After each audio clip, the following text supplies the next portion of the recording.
الحمد لله نحمده ونستعينه ونستغفره ونستهديه ونعوذ بالله من شرور أنفسنا وسيئات أعمالنا من يهده الله فلا مضل له ومن يضلل فلا هادي له ونشهد أن لا إله إلا الله وحده لا شريك له وأن محمدا عبده ورسوله صلى الله عليه وآله وسلم. Nous sommes toujours avec le premier motif dans les hadiths inventés.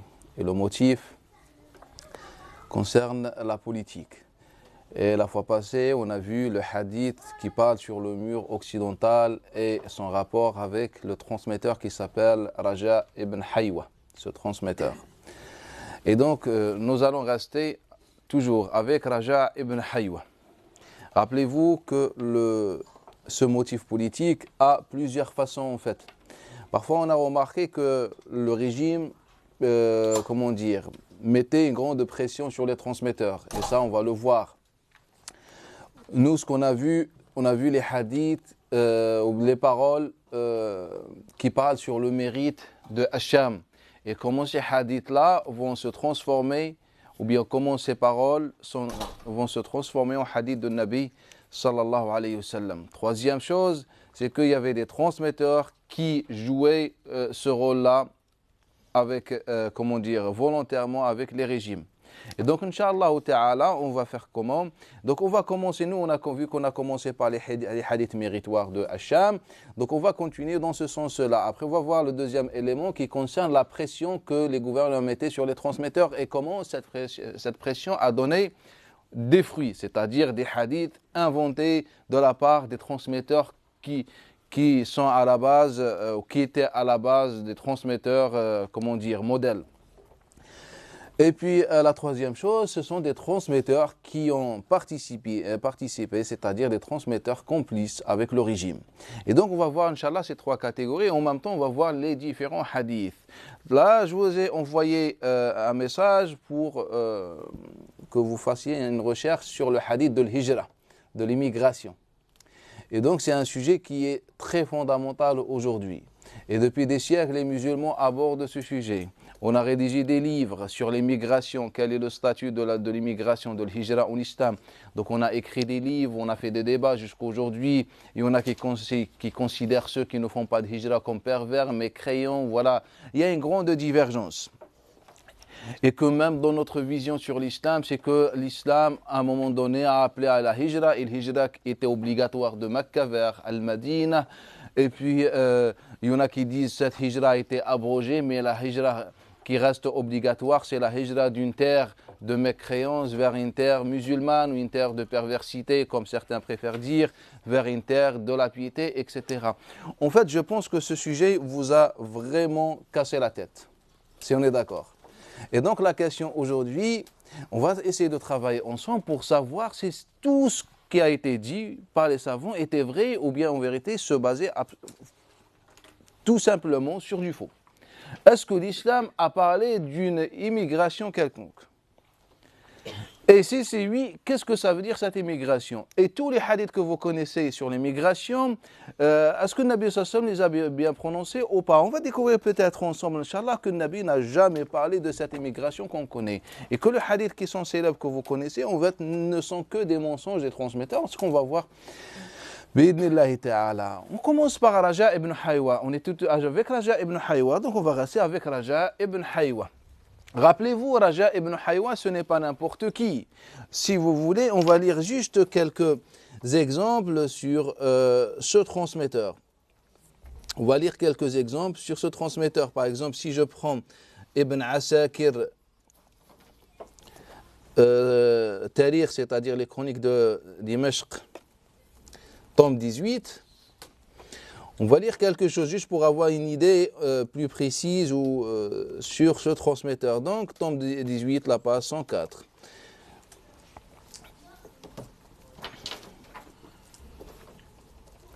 Il nous dit, d'après Raja ibn Abi Salama, d'après Makhoul, mais ça serait bien qu'on écoute vraiment attentivement. Car c'est un sujet très fondamental. Il concerne notre religion, notre relation avec Allah. Il concerne la révélation, ce qu'on a entre la main. Et donc c'est pour ça, ça nécessite beaucoup de concentration. Ce n'est pas un sujet qu'on peut aborder dans une assise ou je ne sais pas, ou publiquement, ou je ne sais pas, où qu'on voulait, ou avec des gens qui ne veulent pas réfléchir et avancer. Et donc Makhoul nous dit ما زلت مستقلا بمن نعاني حتى أعانهم علي رجاء بن حيوة وذلك أنه رجل أهل الشام في أنفسهم. Makhoul il nous dit que Raja ibn Haywa, c'est l'homme des gens de Sham dans leur cœur.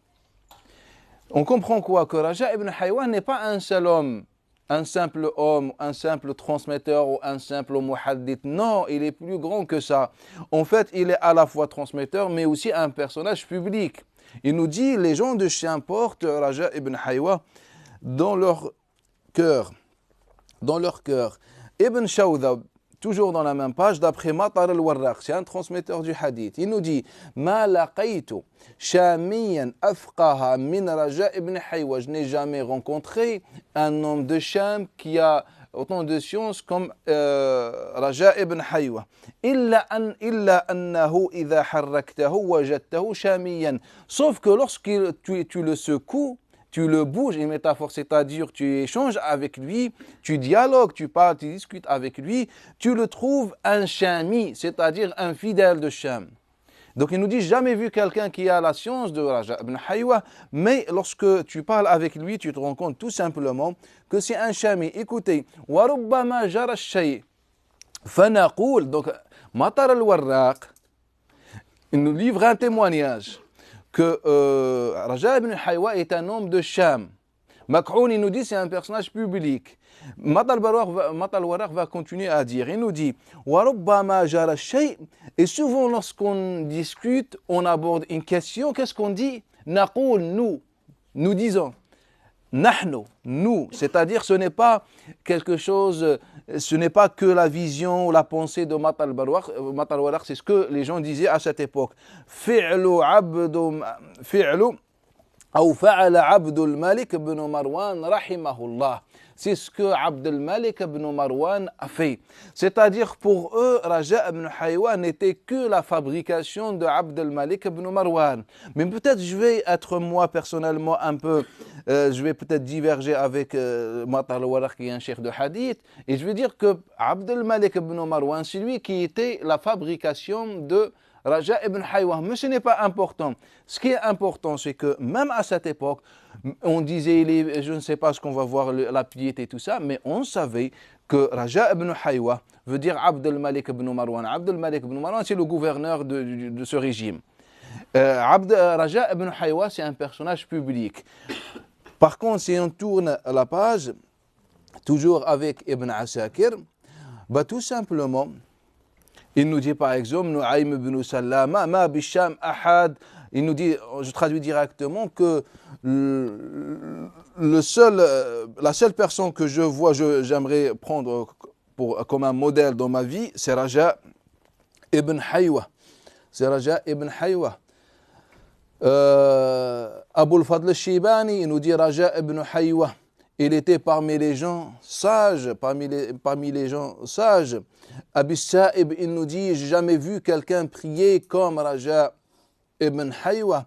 En fait, ça va être rapporté de façon notoire que Raja ibn Haywa est impieux à tel point que l'imam Abu Nu'aym l'a mis dans son livre Al-Hilya. Et c'est un livre qui ne parle que des pieux et des saints de l'islam. Hilyat al-Awliya, l'imam Abu Nu'aym l'a mis dans son livre. Et si on ouvre ce livre-là, si on ouvre le livre de l'imam Abu Nu'aym al-Hilya, on va lire des choses qui choquent un petit peu. Donc 172, d'après le Walid ibn Abi Sa'ib, sachant que l'ensemble des savants musulmans, avec toutes leurs tendances, sont d'accord que Raja ibn Haywa est un transmetteur plus que fiable. C'est un transmetteur modèle.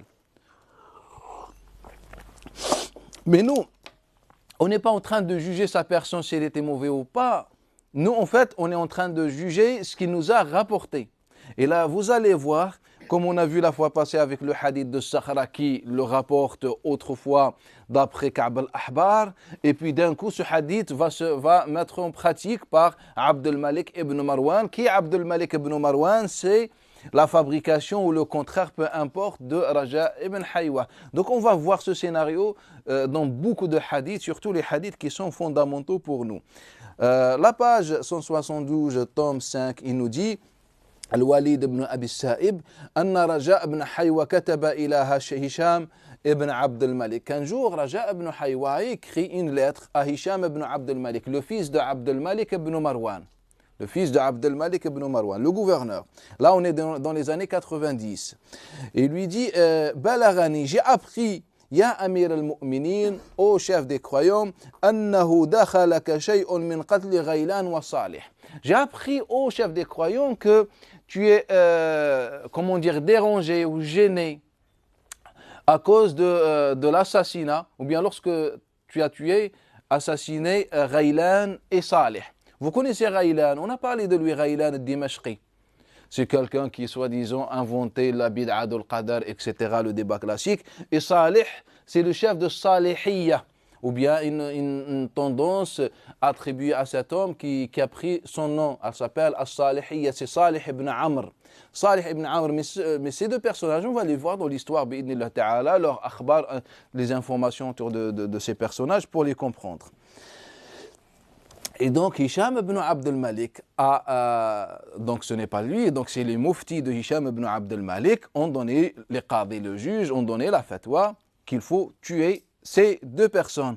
Mais Hisham ibn Abd al-Malik a été peut-être gêné, dérangé par ce qui s'est passé ou bien par cette condamnation.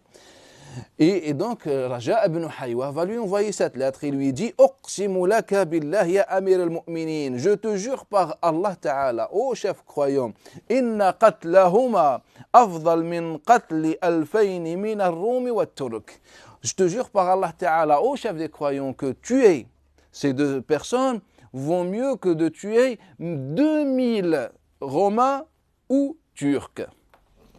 C'est-à-dire qu'auprès d'Allah Ta'ala, c'est mieux. Car les autres sont mécréants, sont maudits. Ils méritent pas la vie, mais on sait qu'ils sont mécréants. C'est ça le langage.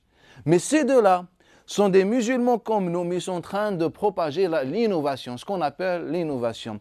Et donc c'est pour ça qu'on comprend que c'est pourquoi aujourd'hui, les musulmans, comment dire, ou bien depuis des siècles, les musulmans s'entretuent au nom d'Allah Ta'ala. Pourquoi? Car en fait, on a hérité cet héritage. Parmi les exemples, toujours dans la même page, il nous dit, Yahya ibn Abi Amr al-Saybani est un grand transmetteur, il nous dit, Kana Raja yara ta'khir al-asr, que Raja ibn Haywa autorisé ou bien préféré retarder la prière de l'asr. La prière de l'asr. Mais le problème, c'est que je ne peux pas rentrer dans certains détails, sinon on va sortir du sujet, on va rester très très longtemps avec certains détails. Mais ça, Inch'Allah, si Allah nous facilitera, l'année prochaine, Inch'Allah, on va faire un programme sur le fiqh. Le fiqh selon les 4 écoles, on va donc vous prendre avis par avis, argument par argument, et à chaque fois, je vais vous expliquer certaines choses qui vont vous un peu choqué, mais l'objectif, en fait, c'est de pouvoir réfléchir, tout simplement. Et donc, Raja ibn Haywa retardé, car il y a des hadiths sur le sujet qui parlent particulièrement de l'asr, et ce sont dans l'authentique, ce sont même dans le Muwatta de l'imam Malik, etc. Mais nous, on ne comprend pas. Pour nous, ce ne sont que des hadiths qui parlent sur la gravité de celui qui retarde l'asr, etc. Mais il faut savoir que ce ne sont que des mensonges. Mais pourquoi Al-Asr? Car il y a une grande histoire de l'Asr. Ce n'est pas... Bref, dans cet exemple, il nous a parlé de l'Asr. Que pour lui, Raja ibn Haywa préférait retarder la prière de l'Asr, c'est-à-dire quelques minutes avant le lever de soleil ou même après le coucher de soleil ou même après. Bref, il priait la prière de Al-Asr. Mais si Raja ibn Haywa, le symbole, le cheikh, ce personnage public, autorise et préfère retarder l'Asr, ce n'est pas pour sa propre pratique. En fait, cela a une dimension politique. Car il y avait un débat. Car il ne faut pas oublier que Anas ibn Malik se plaignait dans la région de Basra, ce compagnon. Il disait, il nous rapportait les hadiths qui traitent d'hypocrite celui qui retarde l'Asr, mais étrangement, il n'y a que la prière de l'Asr qui posait problème à cette époque. Il n'y avait pas une autre prière qui posait problème. Généralement, on était 99% par rapport aux horaires de la prière, on était avec l'Asr. Et donc, voilà, il y avait un débat. Mais juste pour avoir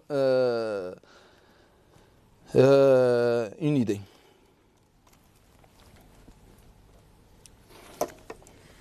Je prends par exemple la page 176.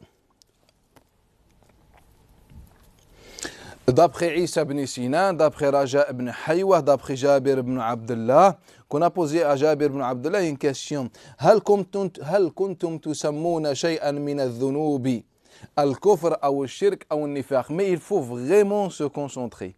Car il y a certains éléments qu'on ne comprend pas en considération, mais ils sont très important. Et donc, il rapporte Raja ibn Haywa d'après Jabir ibn Abdullah, ou bien, comme quoi on a posé une question à Jabir ibn Abdullah. Est-ce que vous, les compagnons, considérez les péchés comme de la mécréance? Est-ce que le péché est une apostasie ou un shirk ou un nifaq? L'association ou l'hypocrisie chez vous. Et Mu'adh ibn Jabal dit Ma'adh Allah, astaghfirullah.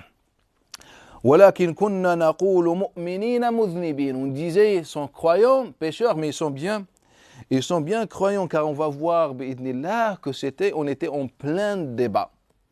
On était face à un régime qui défendait à tout prix la foi de tout le monde, et certaines tendances ou groupes ou gens qui un peu critiquaient la foi de certains pour voilà la révolution, etc. On va voir déjà un exemple, toujours avec le même hadith dans ce sens-là. Non, pas forcément Al-Khawarij. Et donc, pour pas rester longtemps, ce n'est pas important de rester avec les détails de Raja ibn Haywa. Ce qu'on doit savoir, c'est que Raja ibn Haywa est un homme de Sham, est un personnage public, était quelqu'un de très puissant. Vous pouvez étudier sa vie dans n'importe quel livre, vous allez trouver toujours la même chose. La chose qui nous intéresse, en fait, qu'est-ce que Raja ibn Haywa a rapporté? Qu'est-ce que le Nabi sallallahu alayhi wa sallam a dit au sujet de Makkah et l'émigration? Il y a un hadith qui est très connu. Il commence par là. Barakallahu fikum. La hijrata ba'da al-fath.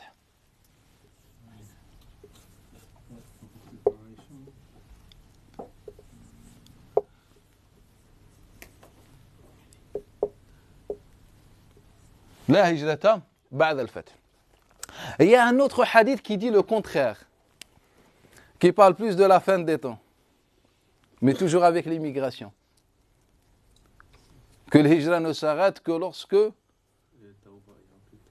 oui, et quelque chose dans le ciel. Et le soleil, barakallahu fiyik. Et donc, la tanqati' at-tawba. Ou l'hijra.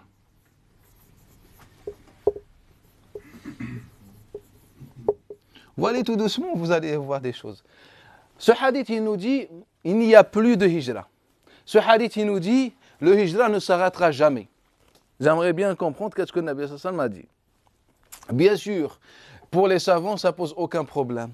En fait, tout simplement, cette hijra est abrogée, cette hijra n'est pas abrogée. Cette hijra de Mecca vers le Médina, il n'y a plus. Cette hijra est toujours présente. C'est-à-dire, chaque musulman doit faire la hijra. C'est ça qui nous casse la tête. C'est ça qui nous... Le hijra. Tu entends un jeune, subhanallah, en train de jouer au jeu, là, truc, comment ça s'appelle, là? Et il te dit, le hijra, je vais faire la hijra. Tu rentres chez toi, va dormir. Le point, ce n'est pas ce petit jeune. Le problème, c'est les chouyours, depuis des siècles, nous rapportent la même chose. Et tout le monde, tous les savants musulmans sont d'accord sur cette interprétation. Que ça, c'est abrogé. Et ça, ce n'est pas encore abrogé. Et donc, la hijra ne s'arrêtera que lorsque le soleil se lève de l'Occident à l'Ouest. Et tant qu'il y a le jihad, car le hadith est avec ce petit détail, ces deux conditions, le soleil et tant qu'il y a un jihad, le hijra reste obligatoire. Et est-ce que le jihad a été abrogé? Non, donc la hijra reste obligatoire. Donc on a ces deux hadiths fondamentaux. Ce sont les deux hadiths fondamentaux sur le sujet et ce sont les seuls hadiths qui ont été pratiquement authentifiés par les savants musulmans. On a le hadith qui nous dit on n'a pas le droit de rester dans un pays non musulman, ou je ne sais pas, ou la tatara anarhuma, ou je ne sais pas. Bref, même les savants du hadith sont d'accord que ce n'est pas bon, ce n'est pas authentique. Ça ne se trouve pas déjà dans les authentiques. Mais ces deux hadiths-là se trouvent dans nos authentiques. Ces deux hadiths-là se trouvent dans Sunan, dans le Ma'ajim, dans le Masanid, partout. Et quand vous ouvrez les livres du fiqh, vous ne trouvez pratiquement que ces deux hadiths partout. Ces deux hadiths, tous les musulmans les connaissent. Même les bêtes, les chèvres et les ânes, les poules, des musulmans connaissent ces hadiths-là. Et non, on va voir, Inch'Allah, si notre prophète, sallallahu alayhi wa sallam, a prononcé ces hadiths-là, et si ce débat qui dure depuis pratiquement 14 siècles est justifié. Est-ce qu'on est justifié ou pas? On va voir, bi'idnillahi ta'ala.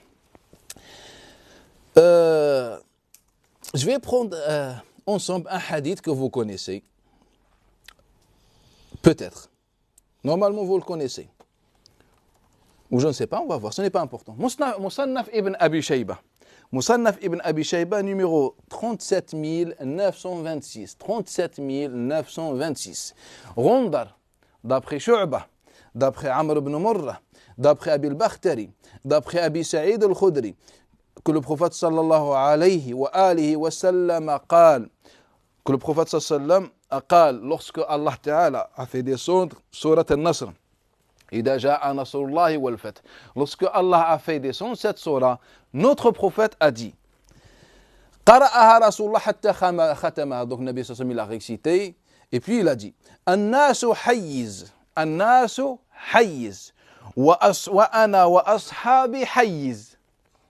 Ce hadith-là, je l'ai cité lorsque j'ai fait une intervention sur le compagnon, la définition du compagnon. Je ne sais pas si vous vous rappelez. Que le Nabi sallallahu alayhi wa sallam, il a dit Nas hayyiz. C'est quoi le hayyiz? Ensemble. Et moi et mes compagnons ensemble, d'un côté. Les gens sont d'un côté et moi et mes compagnons, on est dans un côté. Est-ce que vous m'avez compris? Donc on va écrire le prophète sallallahu alayhi wa sallam plus les compagnons sont d'un côté, c'est-à-dire opposants. Et les gens sont de l'autre côté. Il nous dit Nas hayyiz. Ana et mes compagnons hayyiz. Car haza, c'est s'éloigner ou a pris un côté. Le verbe haza a pris un côté. C'est pour ça les chiites ils disent al-hawza. Leur mosquée ou zawiya où ils apprennent, c'est al-hawza. Mais ce n'est pas important. Les sophies disent zawiya. Zawiya, c'est les coins.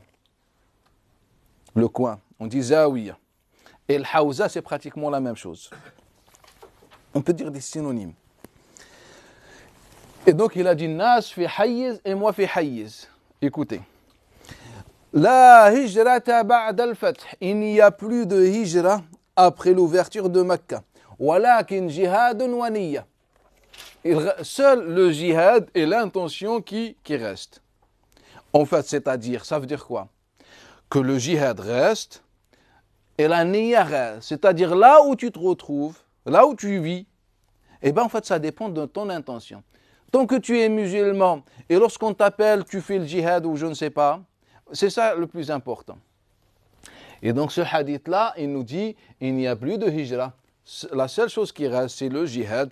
Et puis, où tu veux vivre, bah, ça dépend de ton intention. Mais ce qui est intéressant, c'est que quand vous lisez les commentaires des chouyours, des savants dans les différents livres, sur ce que ça veut dire l'intention ici, on est parti trop loin. Pour quelle raison? Car on n'a pas pris en considération le contexte dans lequel ce hadith-là a été rapporté. Car il est fondamental pour étudier un hadith de savoir dans quelles conditions le compagnon l'a rapporté. Ce n'est pas que dans quelles conditions le prophète l'a dit, mais dans quelles conditions le compagnon l'a rapporté. Car le compagnon, lorsqu'il le rapporte, c'est par rapport à une chose. Ce n'est pas un ange qui tombe du ciel et il nous rapporte des hadiths.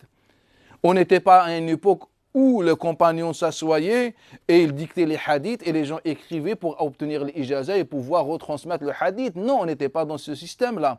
Ce n'était pas encore ce système. On était dans les débats, dans les prêches, dans les rappels, etc. Donc chaque hadith, reflète une vérité historique. C'est ça ce que personne n'a compris.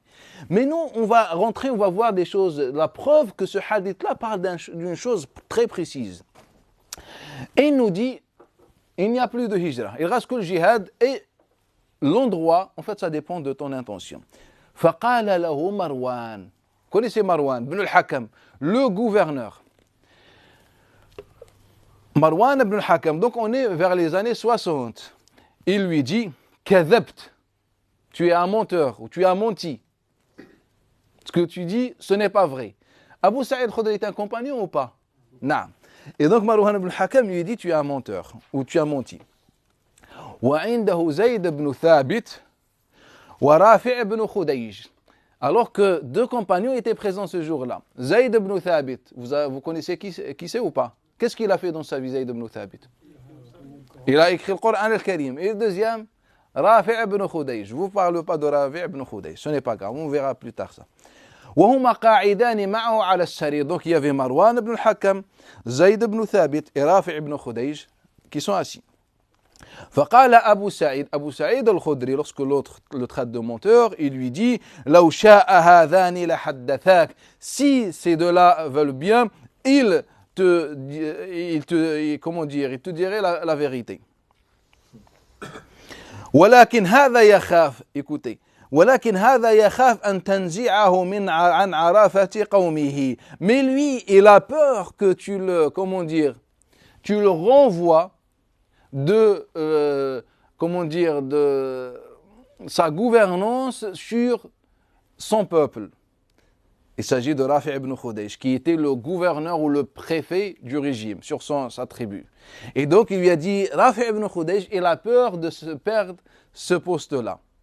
Le deuxième, وَهَذَا يَخْشَى أَن تَنْزَعَهُ عَنِ الصَّدَقَةِ. Alors que le deuxième a peur de perdre un deuxième poste. C'est quoi le deuxième poste? C'est qu'il était le banquier de l'État. Sadaqa, c'est lui qui récoltait sadaqat, qui partageait, il avait ce qu'on appelle le diwan, la liste des noms, etc. Il donnait les salaires, les payes, les aides, etc., les projets. Donc c'est lui qui est, l'homme de finance de l'État. Et donc, Rafi' a peur, Zayd ibn Thabit a peur. فسكتا, ils n'ont rien dit. فرفع مروان الدر ليضربه. Et puis Marwan a pris Durra, c'est le fouet.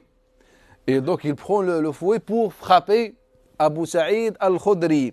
فلما رأى ذلك, et lorsque ces deux compagnons ont vu ce que Marwan allait faire de Abu Sa'id al-Khudri, ils ont dit Sadaq, il a dit vrai.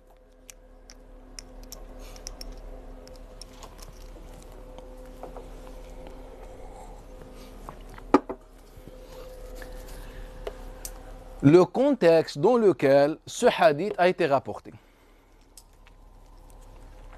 La hijrata ba'da al-fath. Et donc, on a ce hadith-là. Et voilà son contexte. Mais si l'un de vous me dit, mais en fait, ce hadith-là n'est pas rapporté uniquement par Abu Sa'id al-Khudri pour qu'on donne cette importance au contexte. D'autres compagnons n'ont pas vécu le même contexte que celui de Abu Sa'id al-Khudri. Je vous assure que personne d'autre n'a rapporté ce hadith-là. On va voir les autres chaînes de transmission. Abu Sa'id al-Khudri a rapporté ça. Et donc, ce récit nous dit quoi? Nous dit que le compagnon ou les compagnons étaient, si vous voulez, maltraités, insultés. C'est pour ça que le prophète et les compagnons sont de tout ça et les autres de tout ça. Que les compagnons ou le compagnon, ou que certains voyaient qu'il n'y a plus d'émigration.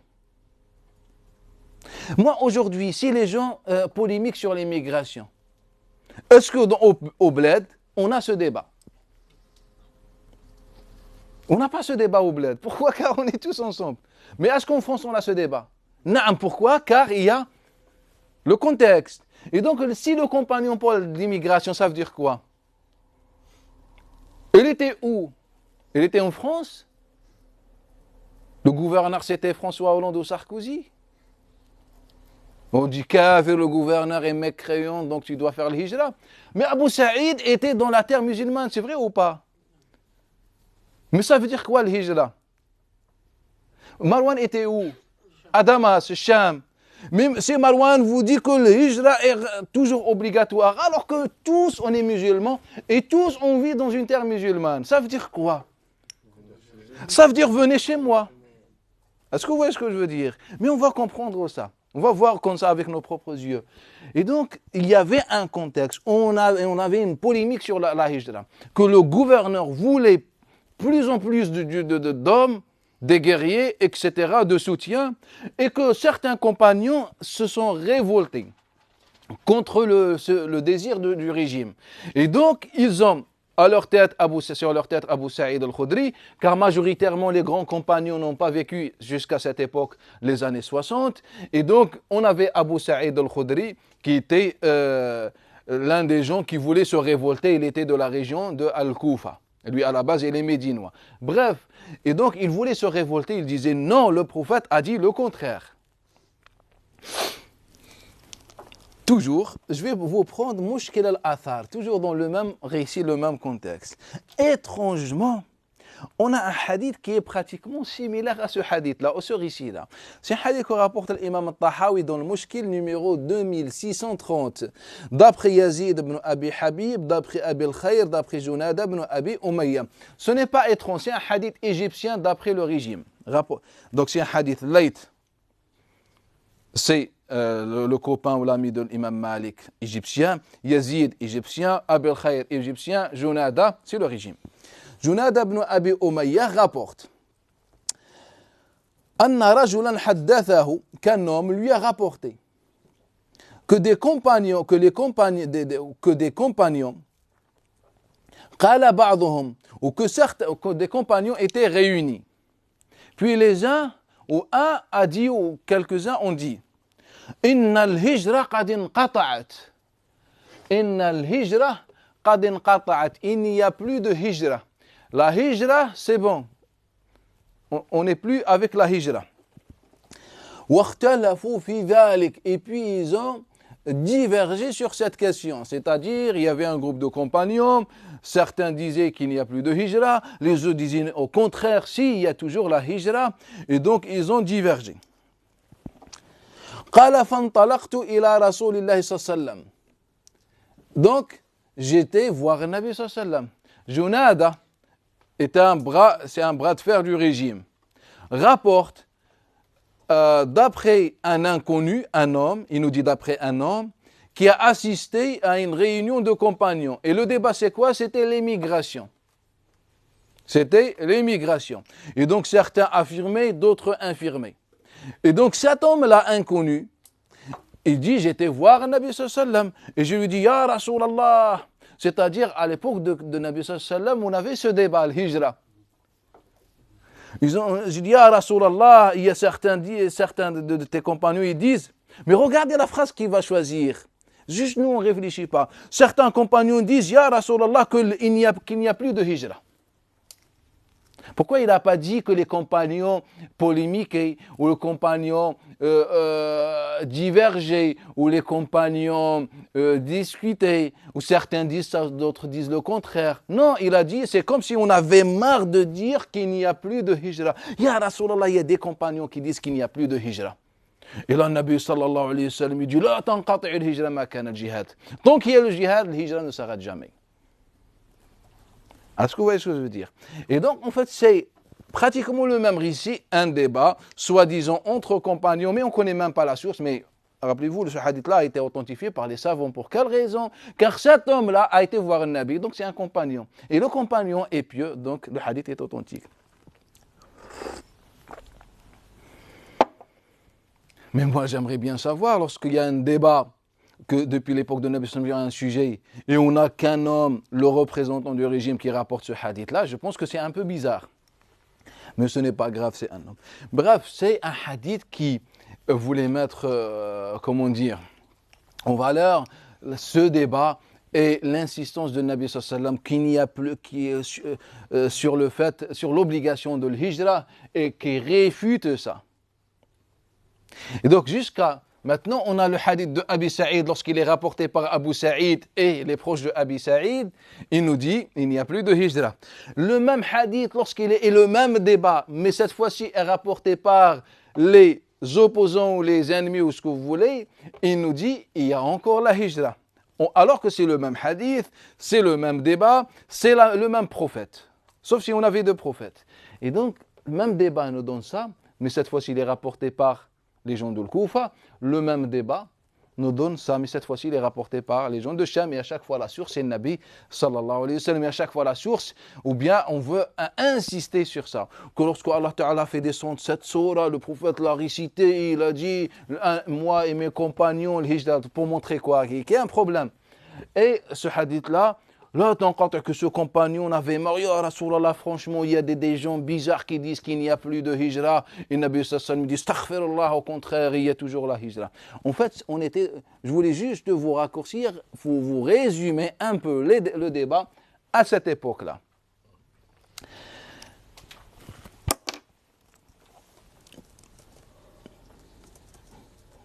Je vais prendre un hadith qui est rapporté par le Bukhari, Muslim, le Tirmidhi, les gens de Sunan, Masanid, le Ma'ajim.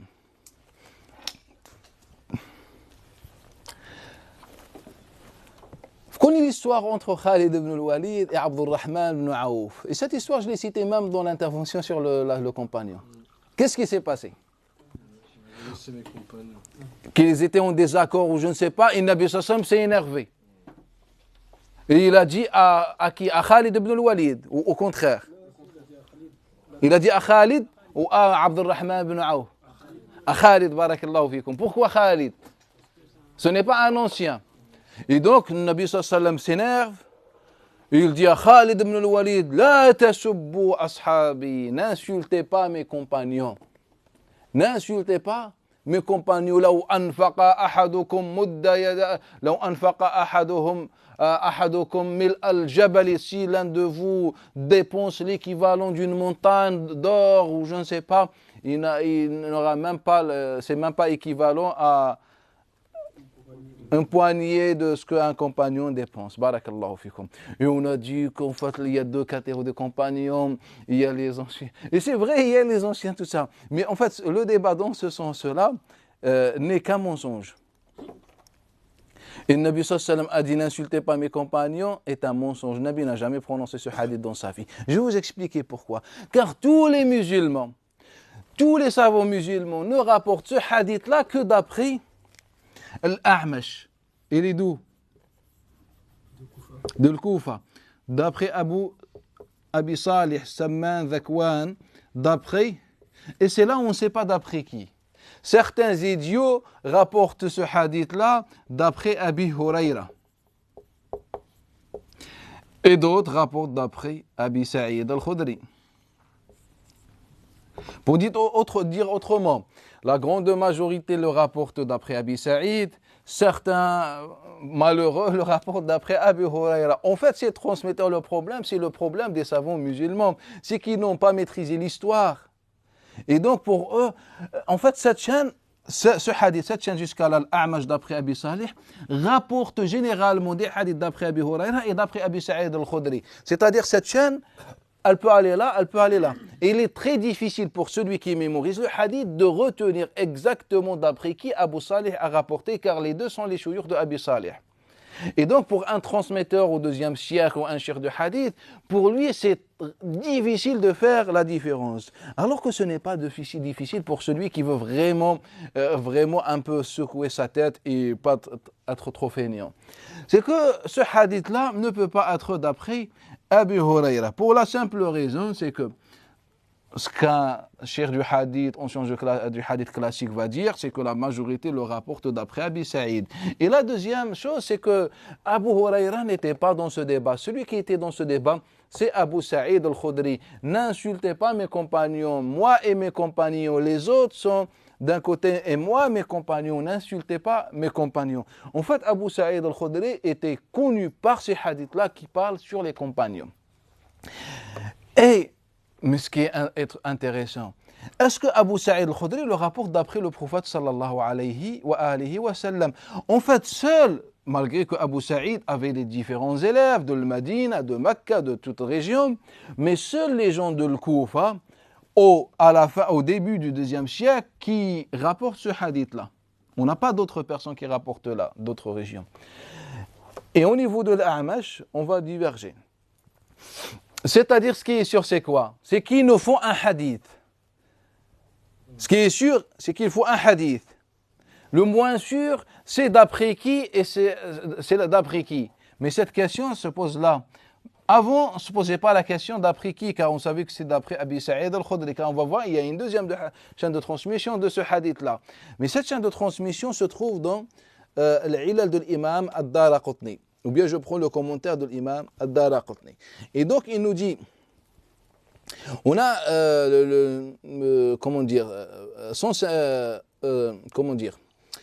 tome 11, 151, numéro 2187. Il nous dit, on a demandé à l'imam ad-Daraqutni au sujet du hadith de l'Aswad ibn Qais, d'après son père, d'après Abi Hurayra. La tasubbu ashabi, le même hadith. Il nous dit, ce hadith-là est rapporté par Sharik, et puis on a divergé d'après Sharik. Il y en a qui disent d'après Sharik, d'après l'Aswad, d'après le père, d'après Abi Hurayra. D'autres disent d'après Sharik, d'après l'Aswad, d'après Nubayh al-Anzi, d'après Abi Sa'id al-Khudri, en tant qu'une parole de Abi Sa'id al-Khudri, wa huwa as-sawab. Et c'est ça la version authentique. C'est ça la version authentique. Donc il nous dit quoi en général?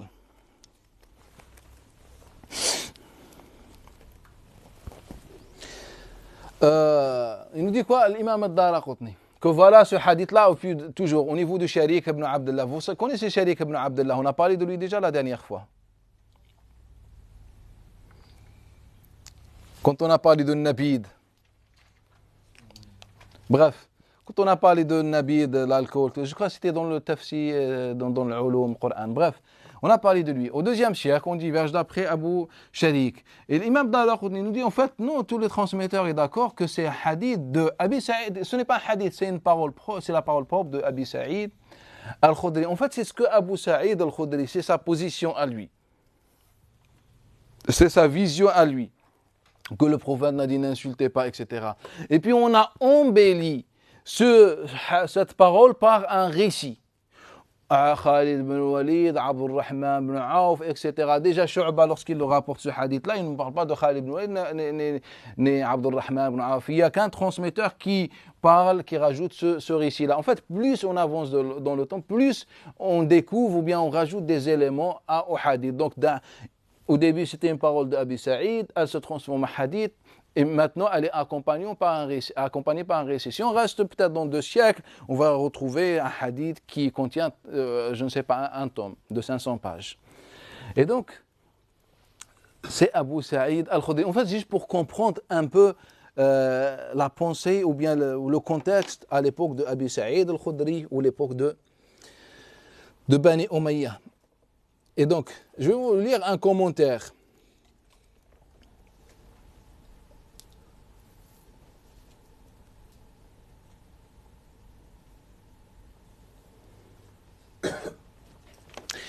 Par exemple, il nous dit, là je lis le commentaire de Sunan, ou de Sunnah de l'imam Ibn Abi Asim. Et donc là, il va nous rapporter la parole de l'Albani. Regardez, l'objectif, c'est de savoir un peu comment les shuyukh, un peu comment ils réfléchissent et ils raisonnent. Et il nous dit que Albani,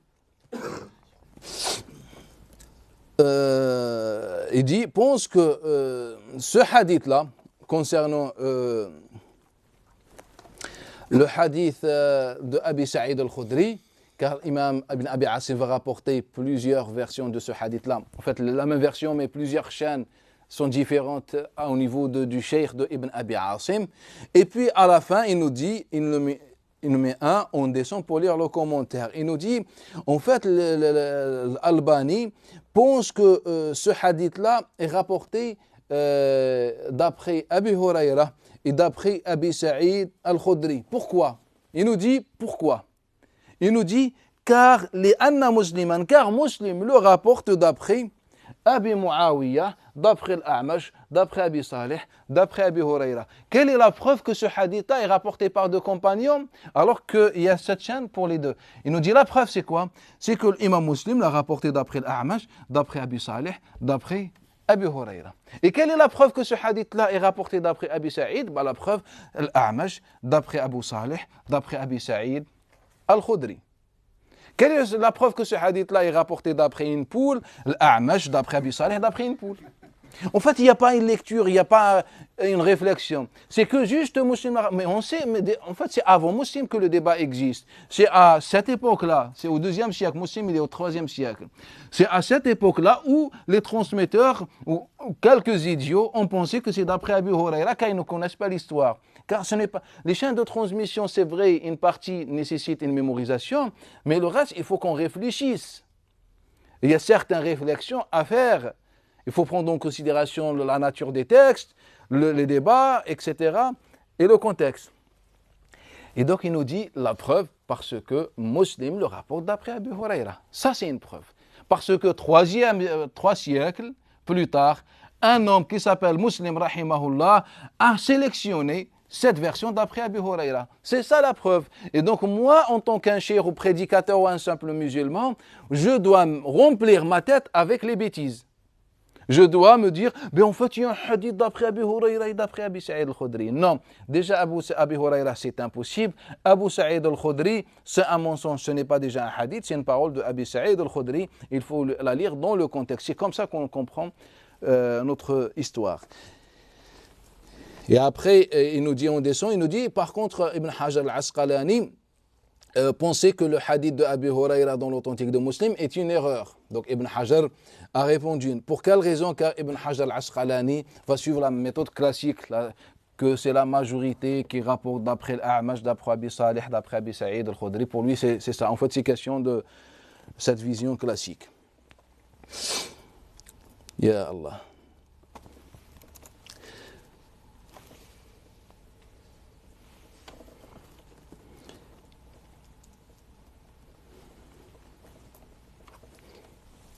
Je vais prendre Abu Daoud,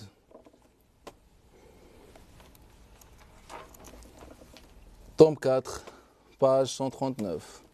Un hadith que peut-être vous connaissez. Et on l'a déjà lu la dernière fois, mais on a lu dans la parole de Ka'b al-Ahbar. Maintenant, il va devenir un hadith. Rapporté par l'imam Abu Daoud. Donc quand je vous dis l'imam Abu Daoud, Muslim, al-Bukhari, etc., il faut toujours mettre dans la tête qu'il s'agit de votre religion. C'est ce qu'on vous a sélectionné. Je ne suis pas en train de vous dire dans le journal, j'ai trouvé un hadith. C'est notre religion, c'est notre patrimoine. Donc le hadith numéro 2482, d'après Qatada, d'après Shahr ibn Hawshab, d'après Abdullah ibn Amr ibn al-As, Abdullah ibn Amr, pas ibn Omar. Il dit, j'ai entendu le messager d'Allah Ta'ala dire, satakunu hijratun ba'da hijra. Il y aura une immigration après immigration. Ce hadith, il nous dit, il n'y a plus d'immigration. Ce hadith-là, il nous dit tout le temps l'immigration.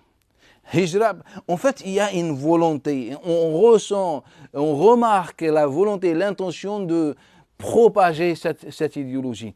On était en plein débat. Et Shahr ibn Hawshab rapporte ce hadith-là. Donc quand on dit Shahr ibn Hawshab, on est dans les années 60. Et donc il nous rapporte, il y a une hijra, ou bien il y aura après moi une hijra après une hijra, c'est-à-dire la hijra ne s'arrêtera jamais. Fakhiyaru ahl al-ard. Là, écoutez attentivement pour qu'on fasse le lien avec ce qu'on a vu la fois passée. Les hadiths, les paroles de Ka'b al-Ahbar, le contexte. Il nous dit Fakhiyaru ahl al-ard. Et les meilleurs, ou les gens, les meilleurs, comment dire,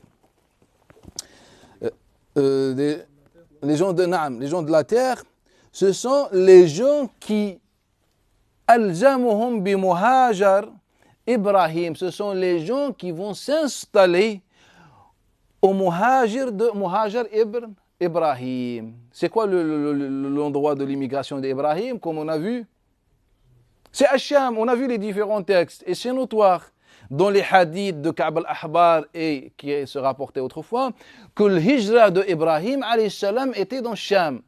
Et donc, Nabi sallallahu alayhi wa sallam nous dit les meilleurs musulmans, après moi, ce sont les musulmans qui font le hijra vers la terre de Ibrahim alayhi salam. Il n'a pas encore fini notre messager. Il nous dit وَيَبْقَ فِي الْأَرْضِ شِرَارُ أَهْلِهَا, alors qu'il reste dans les autres terres que les mauvais. Les gens de Mecca, de Médine, de Yémen, de l'Égypte, l'Afrique, l'Europe, tous sont des mauvais, sauf ceux qui font le hijra vers le Sham. قَالَ تَلْفِظُهُمْ أَرَضُوهُمْ. تلفظهم أراضوهم, la terre les rejette. تقذرهم نفس الله تعالى تقذرهم نفس الله. Allah maintenant il a nafs, l'âme d'Allah.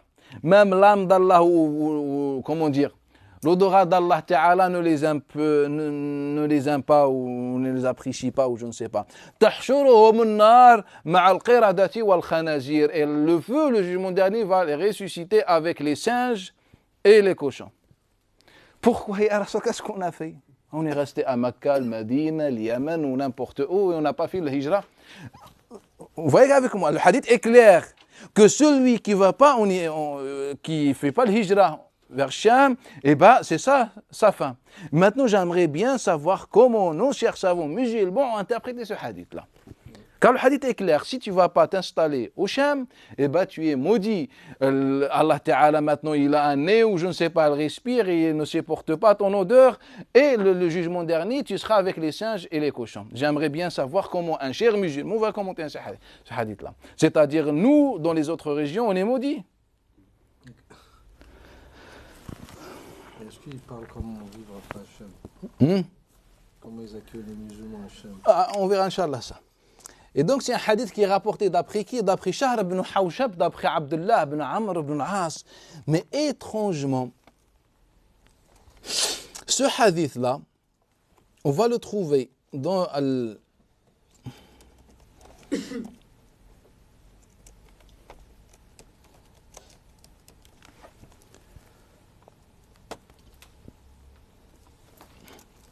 dans le Musnad de l'imam Ahmad ibn Hanbal, tome 9, page 395.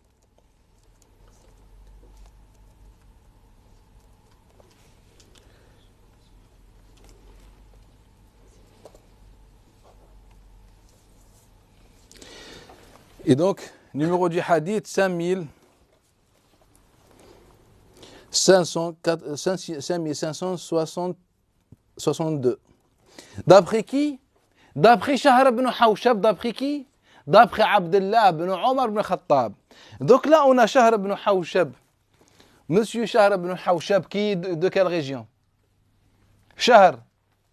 Il était le mufti de Sham. Shahr, c'est le mufti de Sham. Shahr ibn Hawshab nous dit le même hadith d'après Ibn Amr ibn al-As. Et maintenant, il nous dit d'après Ibn Omar. D'après Ibn Omar, mais je vais vous montrer comment ce hadith-là, qui, selon nous, dans cette modeste assise, on voit qu'il vient de Sham. Comment ce hadith-là, il va prendre une autre dimension, une chaîne de transmission beaucoup plus authentique que celle-là. Il va se retrouver avec d'autres formules dans nos livres, et on va le considérer comme un deuxième hadith. Alors qu'en fait, il ne s'agit que de ce hadith-là. Et donc, d'après Shahr ibn Hawshab, d'après Abdullah ibn Omar, il nous dit, ce hadith-là, normalement, vous le connaissez. Avant, je l'aimais beaucoup, ce hadith-là. Je le considérais comme mon fils, ce hadith-là. Le hadith qui dit, lorsque vous suivez les queues des vaches et vous faites l'ayna ou l'ayna, c'est le truc de, ils disent riba, et vous délaissez al-jihad, normalement certains le connaissent bien. Allah Ta'ala va vous humilier jusqu'à ce que vous reveniez à votre religion. Vous connaissez ce hadith-là ou pas? C'est un hadith star. Vous, je pense, peut-être vous ne le connaissez pas, mais si vous changez de tendance, tout ça, il est très connu. Il n'y a que ça. Il n'y a que ce hadith-là. Bref. Et donc, c'est ce hadith-là, en fait, c'est le même. Et donc, ce hadith qui critique ceux qui suivent quoi? Les queues des vaches. C'est-à-dire les agriculteurs, ceux qui veulent rester en sérénité parmi leurs familles, etc. Ils veulent ça. Et ils ne font pas le djihad. Le prophète dit wa taraktum al jihad, et vous délaissez le djihad. Donc ceux qui veulent rester avec leur famille et ils délaissent le djihad, ils sont maudits. Deuxième chose, toujours le même hadith. Wa la takunanna hijra ba'da hijra. Il y aura certes une hijra après hijra vers Muhajar Abikum Ibrahim, vers où? Vers Sham. حتى لا يبقى في الأرضين إلا شرار أهلها, jusqu'à voilà, et que les mauvais restent, les cochons, les je ne sais pas, et Allah Ta'ala ne les aime pas.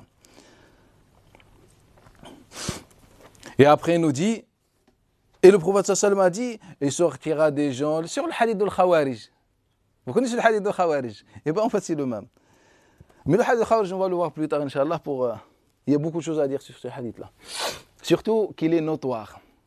Et quand j'entends un muhaddith dire notoire, moi ça me plaît beaucoup. Car notoire ça veut dire beaucoup d'informations. Notoire ça veut dire beaucoup de connaissances à avoir. Il faut juste être exigeant et réfléchir. Et donc ce hadith là, est-ce qu'il est rapporté d'après Abdullah ibn Amr ou d'après Ibn Omar? Sachant que toutes les chaînes de transmission passent par Shahr ibn Hawshab. On ne sait pas. Ce qui est intéressant, c'est que ce hadith-là, on va le trouver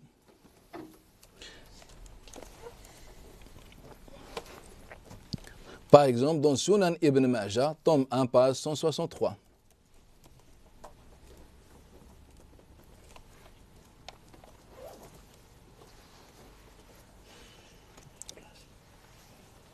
Ça refait la page 120.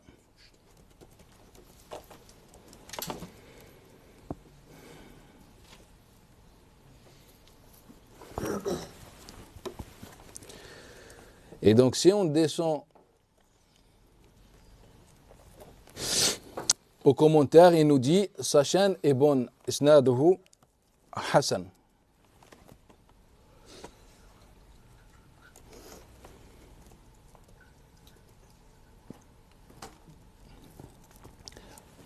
Il faut que je vous lise le commentaire. Comme ça, vous êtes au courant sur ce qui se passe. Il nous dit sa chaîne est bonne.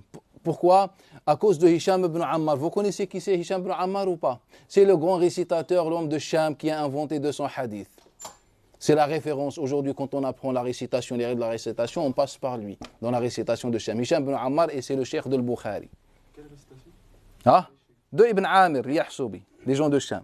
Bref, il nous dit, il est bon. Sachant, il nous dit que ce hadith-là a d'autres chaînes de transmission. Lesquelles, monsieur? Il nous dit celle de Abi Janab, d'après Shahr ibn Hawshab. En fait, on a dit Qatada, dit d'après Shahr, d'après Abdullah ibn Amr. Abu Janab dit Shahr, d'après Abdullah ibn Omar. Vous voyez ce que je veux dire ou pas? Et donc, il nous dit d'après Abi Janab, d'après Shahr, d'après Ibn Omar. Non, monsieur, en fait, il y a un autre qui s'appelle Qatada qui rapporte, il te dit non, en fait, c'est d'après Abdullah ibn Amr. Et ce hadith-là, c'est d'après Ibn Omar. En fait, l'histoire, ça commence par où? En fait, l'histoire commence par Shahr. Il vient Qatada, il dit Amr. Il vient Abu Janab, il dit Ibn Omar. Il vient l'Awza'i, Hisham ibn Ammar, qui rapporte ici d'après l'Awza'i, d'après Nafi', d'après Ibn Omar. Nafi', d'après Ibn Omar, c'est authentique ou pas? Et donc, avec cette chaîne qui est propre et saine, va nous dire Nabi sallallahu alayhi wa sallam ce hadith-là. Alors qu'autrefois, il était d'après Shahr.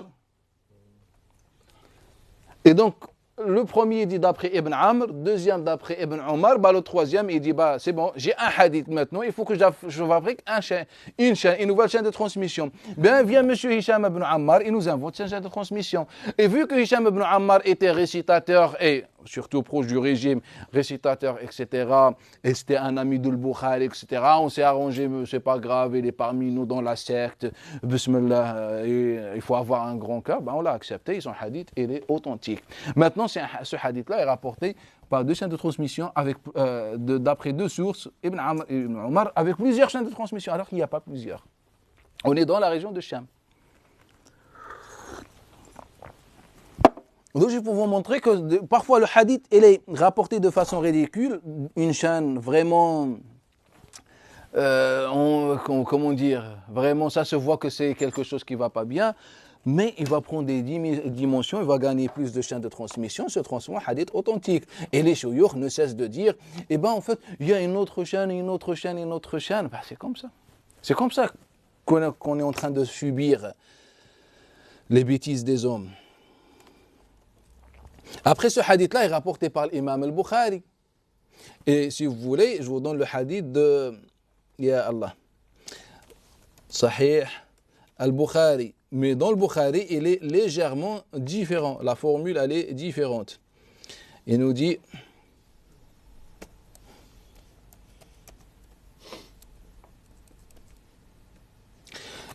numéro 6932, d'après Ibn Wahb, l'Égyptien, d'après Omar, le petit-fils de Abdullah ibn Omar, d'après son père, d'après Abdullah ibn Omar, que le prophète sallam a dit Yamruquna min al-islam muruq as-sahmi min ar-ramiyya, que les khawarij sortent de l'islam, etc. Et le hadith s'arrête là. Alors que le hadith qu'on est en train de lire, je crois que j'ai enlevé, ce n'est pas grave. Il nous parle du hadith sur le khawarij. En fait, c'est la même formule, le même passage. Le hadith qui est dans Ibn Majah et le hadith qui est dans le Musnad de l'imam Ahmad ibn Hanbal. Et donc, si je prends le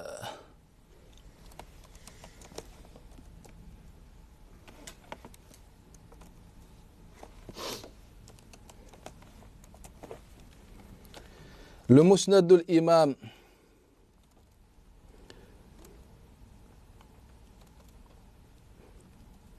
Ahmad ibn Hanbal, numéro 23078, il va nous dire en fait ce hadith-là.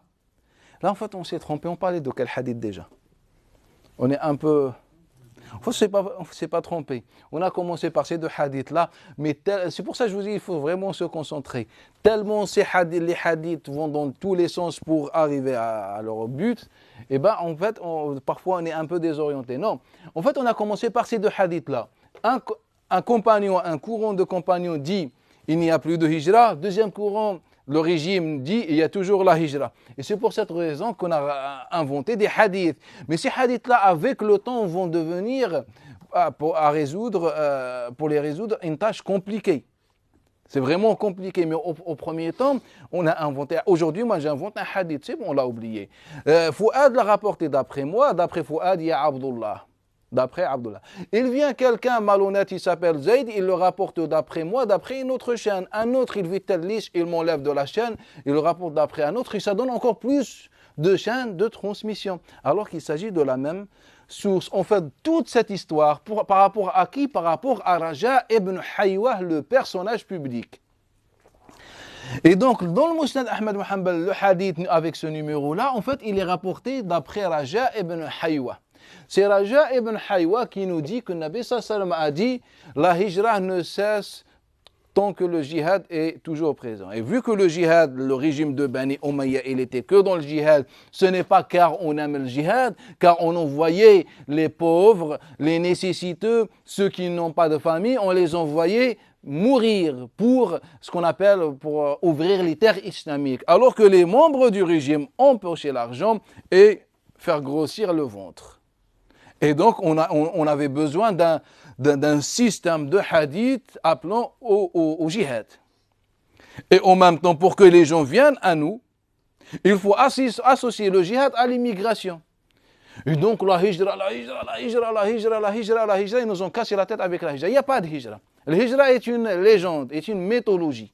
Donnez-nous un hadith, voilà leur hadith. C'est Raja ibn Haywa et celui de Shahr ibn Hawshab. Ce sont les deux personnages les plus anciens qui ont parlé de la question de djihad comme un hadith. Sinon, avant eux et pendant leur vie, il y avait le débat. Que certains compagnons se sont révoltés contre le régime, la politique du régime, ils ont compris qu'il y a quelque chose qui ne va pas bien, donc ils ont dit il n'y a plus de hijra, en fait, il n'y a plus de hijra. En fait, ce n'est pas quelques compagnons, il y avait Abu Sa'id al-Khudri, après on va voir les autres.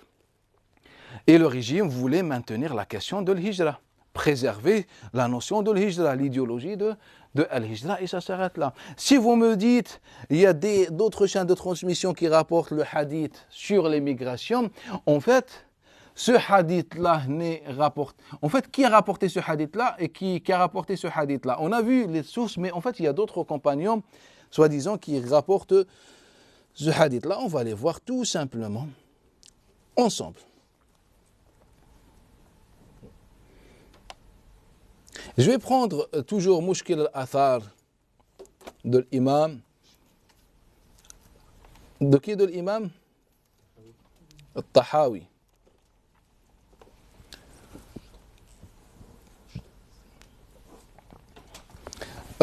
Bushr ibn Sa'id ibn Zabr.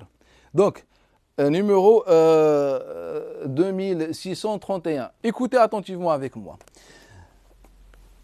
Amr ibn Abi Salama.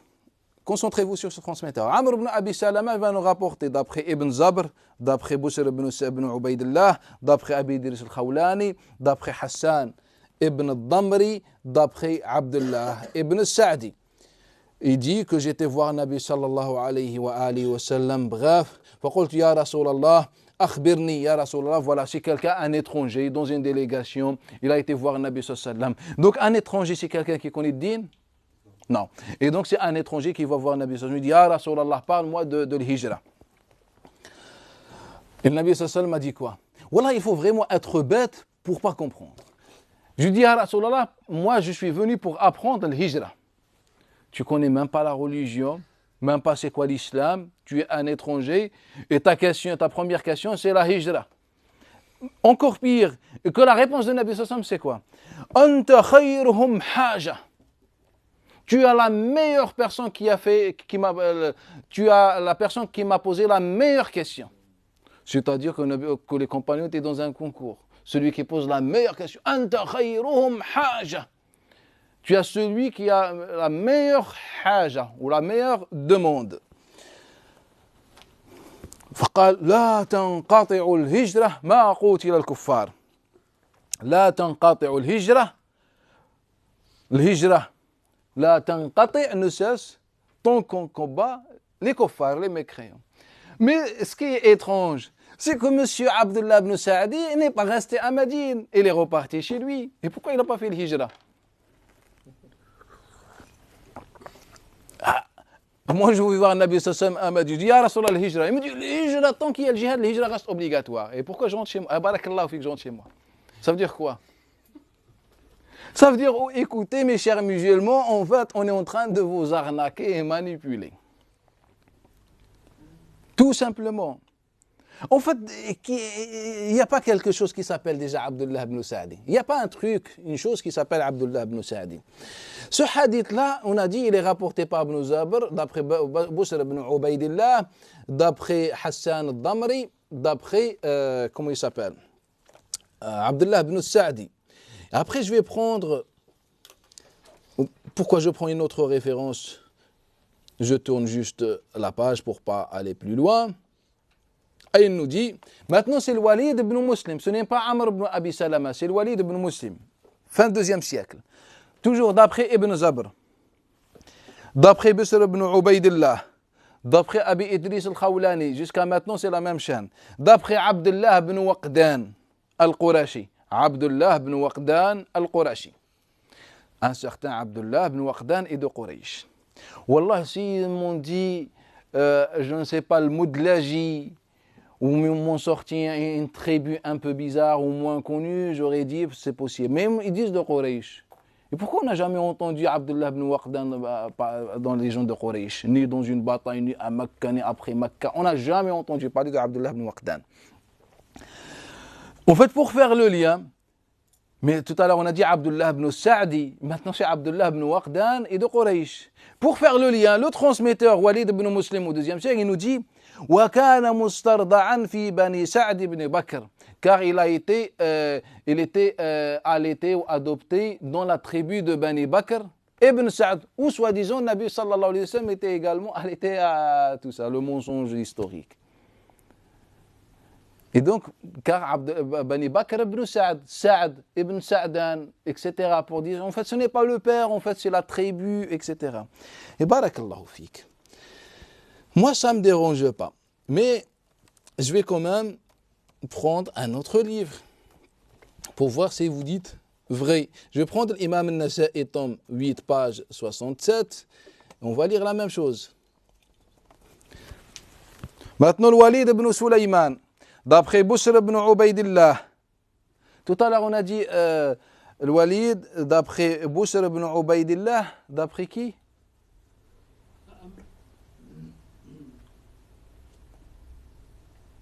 D'après qui? Cheikh Abou Idriss al-Khawlani. Ça se voit que il faut faire marcher un peu le cerveau. Tout à l'heure, on a dit quoi, comment? On a dit deux transmetteurs rapportent d'après qui? D'après Ibn Zabr, d'après Busr ibn Ubaydillah, d'après Abi Idriss al-Khawlani, une fois d'après Abdullah ibn Sa'dan, deuxième Abdullah ibn Waqdan. Maintenant, ce hadith de l'imam al-Nasa'i, il nous dit, il n'y a pas ibn Zabr, il y a directement Busr ibn Sa'id. D'après qui? Busr ibn Ubaydillah, astaghfirullah. D'après qui? Abdullah ibn Muhayriz. Ce n'est pas d'après Abi Idriss al-Khawlani, c'est d'après Abdullah ibn Muhayriz. C'est-à-dire, quand quelqu'un ment, il oublie un peu les détails. Tout à l'heure, c'était Abu Idriss, maintenant c'est Abdullah ibn Muhayriz. Ce n'est pas grave. Abdullah ibn Muhayriz, et tous sont de Sham. Étrangement, c'est un hadith qui est beau, etc. Mais il vient de Sham. Ibn Muhayriz, d'après qui? D'après Abdullah ibn Sa'di. Ben c'est bon, Abdullah ibn Sa'di, il confirme. Donc l'autre transmetteur s'est trompé. On est d'accord ou pas? Et c'est pas trompé chez les savants musulmans. En fait, ils ont suivi la lecture du transmetteur. En fait, il s'appelle bien Abdullah ibn Waqdan, mais a été allaité par Bani Sa'dan. Donc on dit Ibn Sa'dan, etc. C'est beau. Mais maintenant, continuez la chaîne de transmission. D'après Muhammad ibn Habib al-Misri, nous sommes allés voir un Nabi sallallahu alayhi wa sallam, il nous donne un hadith. Si vous avez la meilleure demande qu'on m'a posée, vous êtes les plus beaux, vous êtes masha'Allah, vous aurez 70 de al-hur al-ayn au paradis, vous êtes masha'Allah. C'est-à-dire, on insiste sur le hadith. Ah, masha'Allah. Le Nabi, il était impressionné par cette question sur l'immigration.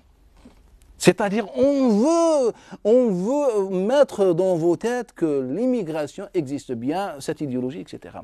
Mais maintenant, Abdullah ibn Sa'di, apparemment, ce n'est pas lui qui a été voir le Nabi sallallahu alayhi wa sallam. Apparemment, c'est Muhammad ibn Habib al-Misri. La page 67, si je ne l'ai pas dit. Donc tout à l'heure, on a dit Abdullah ibn Sa'di était le compagnon dans la délégation qui a posé la question. En fait, Abdullah ibn Sa'di, maintenant, nous rapporte d'après Muhammad ibn Habib al-Misri. Muhammad ibn Habib al-Misri.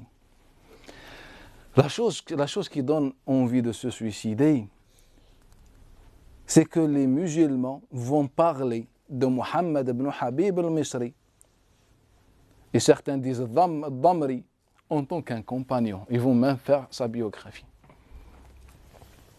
Et après, il vient l'imam al-Mizzi dans Tuhfat al-Ishraf, il nous dit en fait non, Muhammad ibn Habib al-Misri n'était que celui qui écrivait pour Abu al-Mughira, un transmetteur de la fin du IIe siècle. Celui qui écrivait pour Abu al-Mughira, un transmetteur qui se trouve dans la chaîne, mais vraiment tardivement, il s'appelle Muhammad ibn Habib. Et donc la signature, quand tu fais un dessin, je vais faire un dessin d'un cheikh comme ça avec sa barbe, etc. Bah, je suis un artiste, un écrivain, je vais écrire mon nom. Je vais faire Muhammad ibn Habib al-Misri. Il vient, monsieur le cheikh, il pense, mais ça s'écrit à la fin, Muhammad ibn Habib, pas au début. Et donc ça va devenir un compagnon. Radiyallahu anhu, il fait partie des compagnons, radiyallahu anhu. Celui qui insulte Muhammad ibn Habib al-Misri sort de l'islam, car insulter les compagnons, c'est... Monsieur, ce n'est pas un compagnon, en fait, c'est l'écrivain, celui qui écrivait pour Abu al-Mughira. Mais vu qu'il s'est retrouvé à la fin de la chaîne de transmission, bah on a dit c'est d'après lui.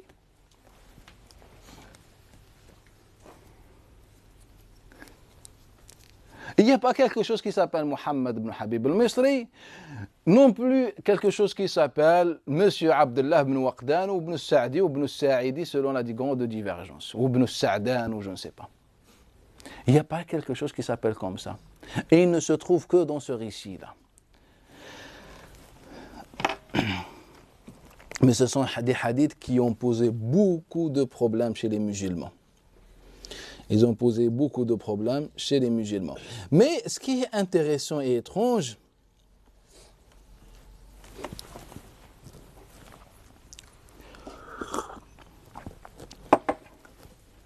moi par exemple, je vous dis des choses. Peut-être l'un de vous, il va vérifier derrière. Il va vérifier. Il va trouver par exemple Abdullah ibn Sa'dan.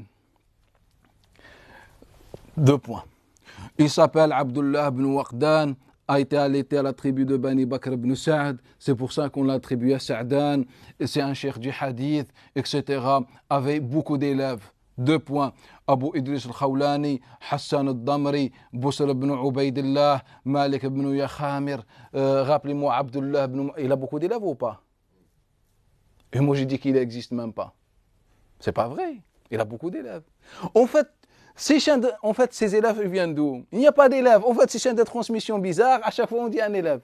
Bah, au début, au 2e siècle, certains disaient en fait c'est d'après Abu Idris al-Khawlani, donc c'est un élève. L'autre dit non, en fait c'est d'après Ibn Muhaydis, c'est un élève. L'autre c'est en fait Busr ibn Ubaydillah, une fois il a enlevé Abu Idris al-Khawlani, donc on disait il a un autre élève, il s'appelle Busr ibn Ubaydillah. Malik ibn Yakhamir a rapporté aussi, et donc on a dit c'est un élève. Et à chaque fois c'est comme ça. Et après on va diverger au niveau du cheikh. Donc on a dit il a 2 shuyukh. Le premier cheikh c'est Nabi sallallahu alayhi wa sallam. Le deuxième cheikh c'est Muhammad ibn Habib al-Misri.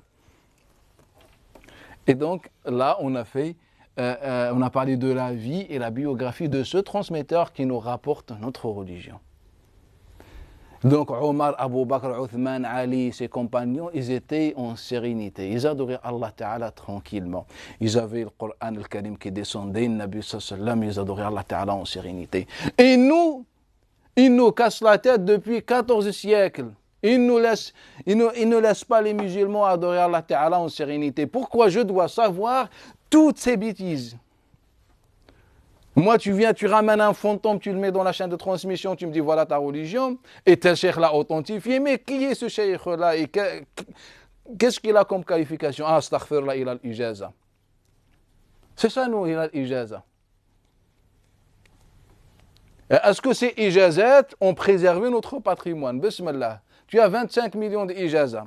Est-ce que tu as pu préserver ça? En fait, ce qu'on est en train de voir, ce n'est pas je pense ou comment, etc. Je suis en train de vous exposer ce qu'on a rapporté. Ce qui se trouve dans notre patrimoine, il est là devant vous. Sur ce hadith-là, il est rapporté là devant vous. J'ai rien rajouté, j'ai rien enlevé. Si vous utilisez les logiciels, etc., les logiciels vont vous sortir tout ça.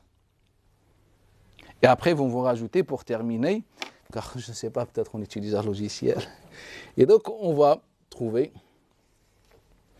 Ya Allah.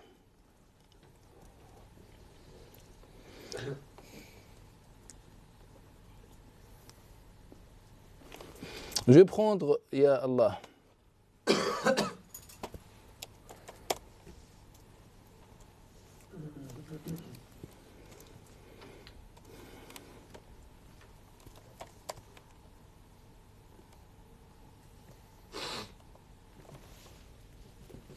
Bukhari, numéro 1834. Là, on va voir le deuxième compagnon qui va être d'accord avec Abu Sa'id al-Khudri, qui est anti-système. Jarir, Uthman ibn Abi Shayba, vous le connaissez? Celui qui récitait Alif Lam Mim, Kayfa fa'ala rabbuka bi ashabil fil. C'est Alif Lam Mim ou c'est comment ça? Ah, Alam, non, en fait, lui, c'est Alif Lam Mim. Je pensais que c'était le Baqara. C'est vrai ce que je vous dis. Uthman ibn Shayba, le frère de Abdullah ibn Abi Shayba, celui qui a le Musannaf. Celui qui a le Musannaf. Et donc, Uthman ibn Abi Shayba. Mais il n'y a pas que lui qui rapporte. Hein. On est sûr que Mansour l'a bien rapporté. Donc, Mansour, d'après Mujahid, d'après Taous al-Yamani, d'après Ibn Abbas, que le prophète sallallahu alayhi wa sallam a dit le jour de l'ouverture de Mecca, La hijrata walakin jihadun wa niyya. Il y a le même hadith, il n'y a plus de hijra, mais il y a le jihad et niyya. Wa idha stunfirtum fanfiru. Fa inna hadha baladun. Et donc il nous parle que cette terre est préservée, etc. Ben, on a un hadith. C'est un compagnon qui affirme que le Nabi a bien dit cette parole. Le hadith sur le jour de l'ouverture de Mecca, il est notoire ou pas? Il est connu, notoire. De nombreux compagnons ont assisté ce jour-là. Ils nous ont rapporté ce que le Nabi sallallahu alayhi wa sallam a dit. Ce que le Nabi sallallahu alayhi wa sallam a dit. Mais il vient Abdullah ibn Abbas, ou soi-disant Abdullah ibn Abbas, nous rapporter ça. Et à la fin, Nabi sallallahu alayhi wa sallam, pour terminer la fin du hadith, il nous dit, voilà, ce jour-là, on n'a pas le droit de casser même les épines de Mecca, ni de tuer ou chasser à Mecca, ni rien du tout. فقال العباس, Nabi parle avec révélation de sa tête. Ce n'est pas de sa tête. Al-Abbas ibn Abd al-Muttalib, il dit, sauf l'idkhir ya Rasulallah. Nabi sallam a dit, on n'a pas le droit de casser les arbres, ni rien du tout. Même les épines, on ne les touche pas. Dans l'endroit sacré, ni chasser, ni rien du tout. Et là, Al-Abbas, il dit, ya Rasulallah, illa l'idkhir. Sauf l'idkhir ya Rasulallah, quand même. Et là, Nabi sallam a dit, sauf l'idkhir. L'idkhir, en fait, c'est comme les... C'est de l'air pour, comment dire, poser sur le toit, en fait. C'est pour faire le toit, construire sur le... Voilà, comme ça.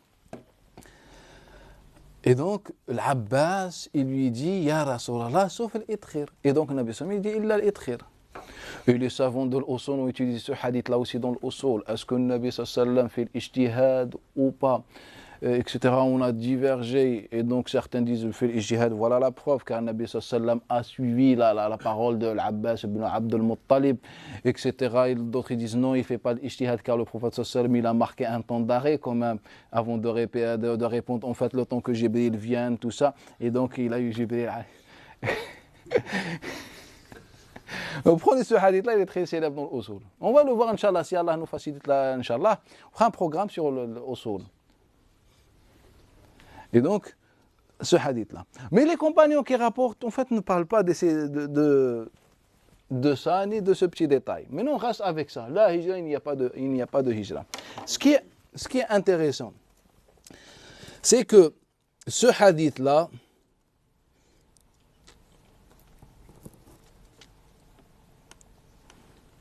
est rapporté par l'imam, ya Allah, comment il s'appelle? L'imam al-Tahawi, toujours. En fait, pour pas le temps d'ouvrir d'autres livres, etc., on reste, vu qu'il rapporte de nombreux, car l'imam al-Tahawi, il a appelé son livre Mushkil al-Athar. Les athar, les traces ambiguës, problématiques, etc. Donc, à chaque fois, il essaye de résoudre. L'imam al-Tahawi, je pense, moi, je le considère comme le seul savant musulman qui a réfléchi sur les problématiques. L'imam al-Daraqutni, il était, masha'Allah, dans tout ce qui est chaîne de transmission, comparaison, transmetteur, trucs bizarres. Je pense qu'il a réussi pas mal dans pas mal de hadiths. L'imam al-Tahawi, c'est quelqu'un quand même qui réfléchissait. Et parfois, il a donné des théories ou des réponses vraiment très intéressantes. Ça se voit que c'est quelqu'un qui est légèrement hors le système. Mais souvent, après, il rejoint la majorité. Et donc, il nous rapporte le même hadith. Tout à l'heure, on a dit Mansour dans le Bukhari, Mansour d'après Mujahid, d'après Ibn Abbas. Maintenant, le même hadith, Yazid ibn Abi Ziyad d'après Mujahid.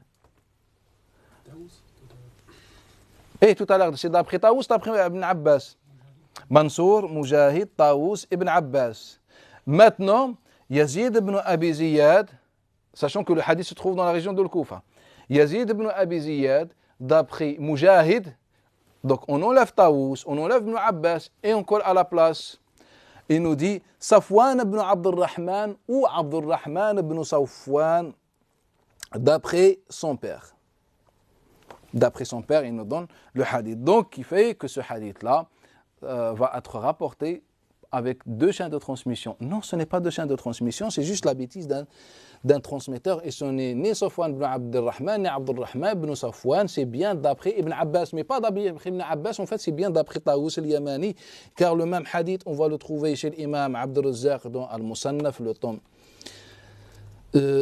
5, page 309. Il va nous dire tout simplement Abd al-Razzaq, d'après Ma'mar, d'après Ibn Taous, d'après son père, point, il n'y a pas Abdullah ibn Abbas. Donc Abdullah ibn Taous rapporte d'après le père, sans mentionner Abdullah ibn Abbas, que le prophète sallallahu alayhi wa sallam a dit La hijrata ba'd al-fath, etc. Il nous donne le hadith. Le hadith.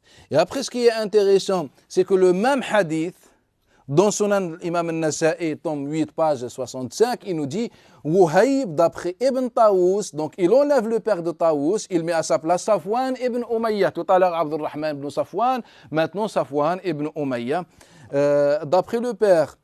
L'imam al-Azraqi dans les chroniques, dans Tarikh Makkah, l'imam al-Azraqi, la page 754 pour faire vite, il nous dit d'après Amr ibn Dinar, d'après Taous, 2 points, et il rapporte un récit dans lequel on parle de Safwan ibn Umayya. Donc Abdullah ibn Abbas n'était pas présent.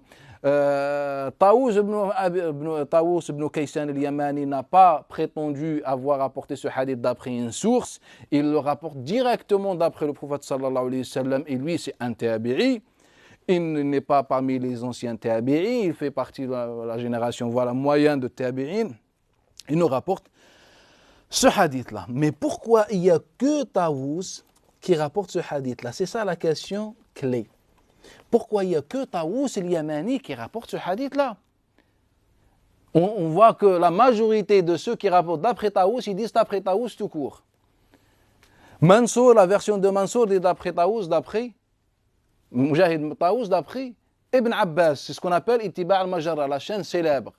Mais pourquoi il n'y a que Taous el-Yamani qui rapporte ce hadith-là? Et donc pour cette raison, on va prendre un livre qui est très accessible à tout le monde, c'est Siyar A'lam al-Nubala de l'imam al-Zahabi. Et tous ces récits, vous pouvez les trouver dans Hilyat al-Awliya de l'imam Abu Nu'aym par exemple. Pour faire vite, j'ai pris, comment il s'appelle, Siyar A'lam al-Nubala. Abdur Razzaq, d'après Ma'mar, la page 41, tome 5. Abdur Razzaq, d'après Ma'mar, d'après Ibn Taous, c'est-à-dire Abdullah ibn Taous. Il avait un fils qui s'appelle Abdullah. قال كنت لا أزال أقول لأبي écoutez, je disais souvent à mon père إنه ينبغي أن يخرج على هذا السلطان. Il faut qu'on se révolte contre ce régime, contre ce gouverneur. وأن يفعل به, et de le massacrer. Le fils de Taous, leur sujet de conversation, il faut qu'on fasse le khurouj, qu'on se révolte.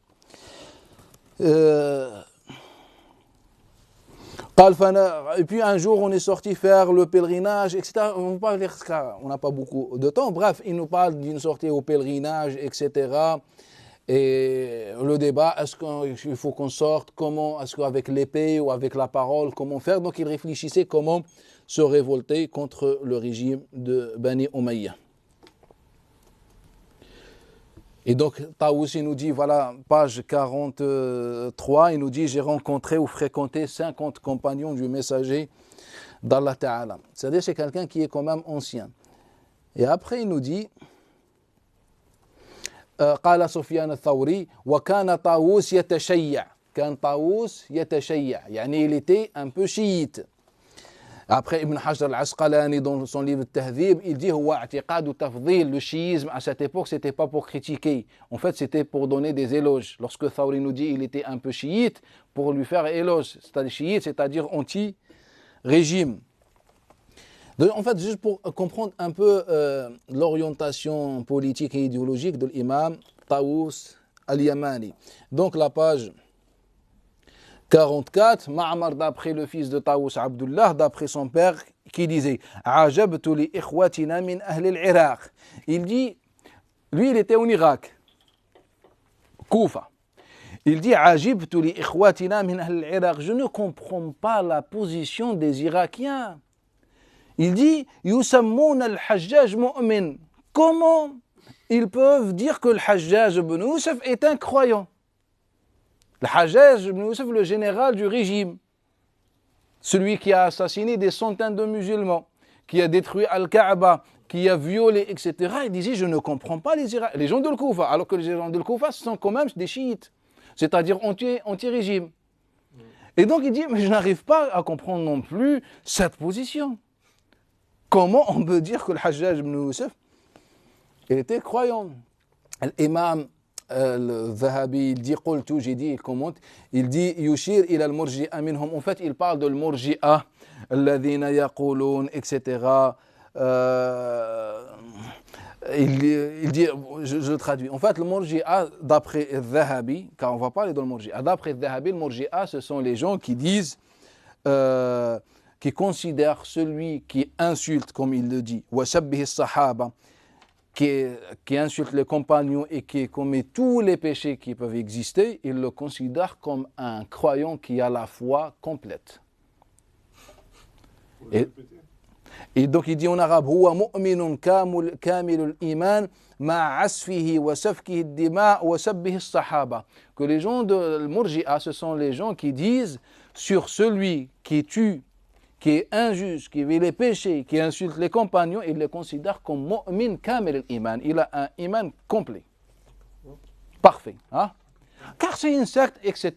Et donc l'imam Taous, il parlait de ces gens-là, les Irakiens, les chiites, qui quand même adoptent cette position. Comment vous considérez toujours l'imam Hajjaj comme un mu'min? Mais moi, personnellement, je ne suis pas trop d'accord avec l'interprétation de l'imam al-Dhahabi. La chose qui nous intéresse pour l'instant, c'est que l'imam Taous, il était encore plus strict ou ferme sur sa position que les gens de l'Irak, qui étaient déjà contre le système. Et lui, il était encore plus contre le système. Rappelez-vous, Taous est le seul qui rapporte ce hadith-là. On a le hadith attribué à Abi Sa'id al-Khudri. Le deuxième qui rapporte, en fait, ce n'est Taous et ce n'est pas son cheikh Abdullah ibn Abbas. Et il se peut qu'Abdullah ibn Abbas disait ça, et ça c'est connu, qu'Abdullah ibn Abbas était anti-immigration. Mais il n'a pas attribué de hadith. La seule fois où on trouve ce hadith, d'après Ibn Abbas attribué au prophète sallam, c'est dans la version de Taous. Mais lorsqu'on a étudié les chaînes de transmission, etc., on s'est rendu compte que les élèves étaient tous catégoriques que Taous ne le rapporte pas d'après Abdullah ibn Abbas. En fait, Taous avait un récit dans sa tête qui arrangeait sa position, pas forcément dans le sens négatif, voilà, qui correspond à sa position, donc il le rapportait plus pour exprimer un peu son intention de se révolter contre le gouverneur, critiquer le gouverneur, etc. C'est pour ça que Taous, c'est pour ça que je vous ai dit, tant qu'on ne connaît pas le contexte dans lequel le transmetteur rapporte le hadith, en fait, ça ne sert à rien d'étudier le hadith. Et donc, il y avait Taous, Yamani, qui rapporte ce récit.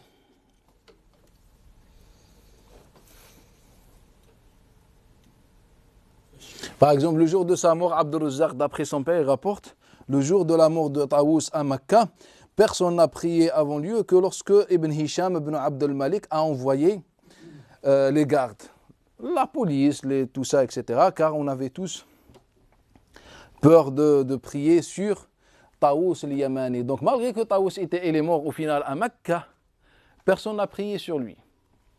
Pourquoi? Car si tu pries, on te tue. C'est quelqu'un qui est maudit par l'État.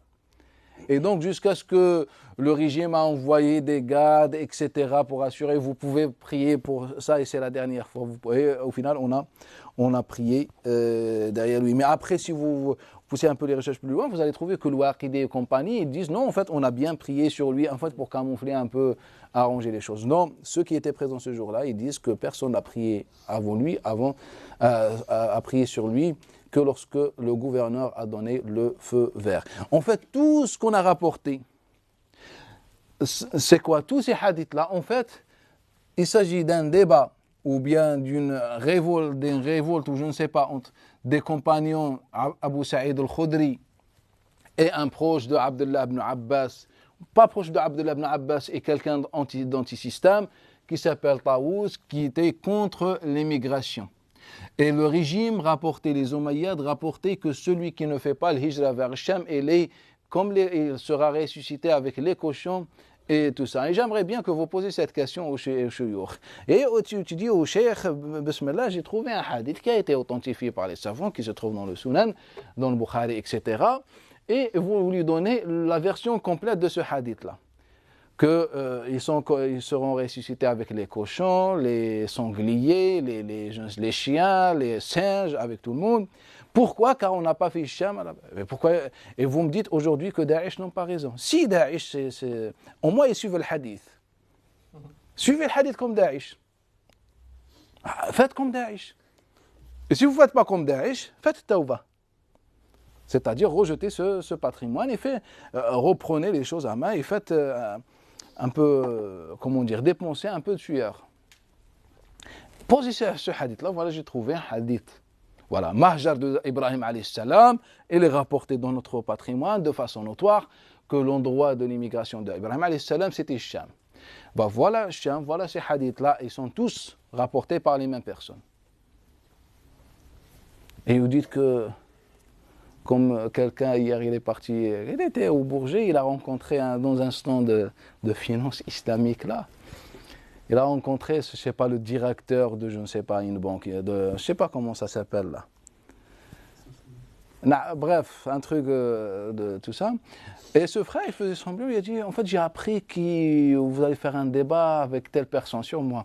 Oh, il a dit, naam. Il a dit, bah, c'est intéressant. Il a dit, depuis que je l'ai entendu, ça m'a un peu convaincu, tout ça. Il parle de moi, en fait, juste pour le provoquer, comment il va réagir. Oh, il dit, naam, etc. Mais il rapporte n'importe quoi, comment les savants musulmans nous sont tous d'accord, ils donnent un avis marginal, etc. Mais je dis au frère, moi, jamais donné un avis, je crois, dans ça.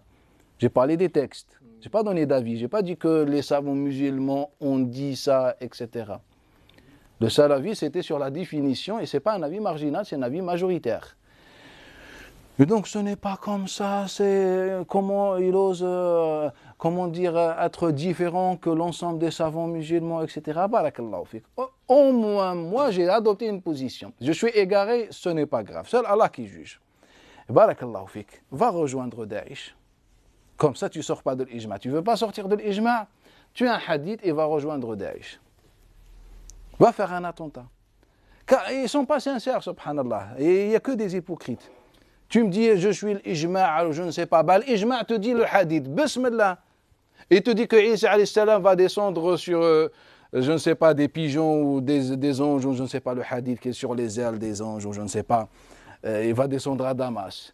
Et même on se posait la question, même à l'époque de Ibn Taymiyyah, on est venu demander à Ibn Taymiyyah, mais il parlait de quel Sawma'a, le Ménaré, ou je ne sais pas comment ça s'appelle, à Damas, donc on divergeait, c'est là. Bah, va en bas de cette mosquée et attends la descente de Isa, prend des jumelles, ou je ne sais pas, des jumelles nocturnes, et attends la descente de Isa alayhi salam. Tu ne viens pas me dire tu sors de l'ijma', c'est toi qui sors de l'ijma'.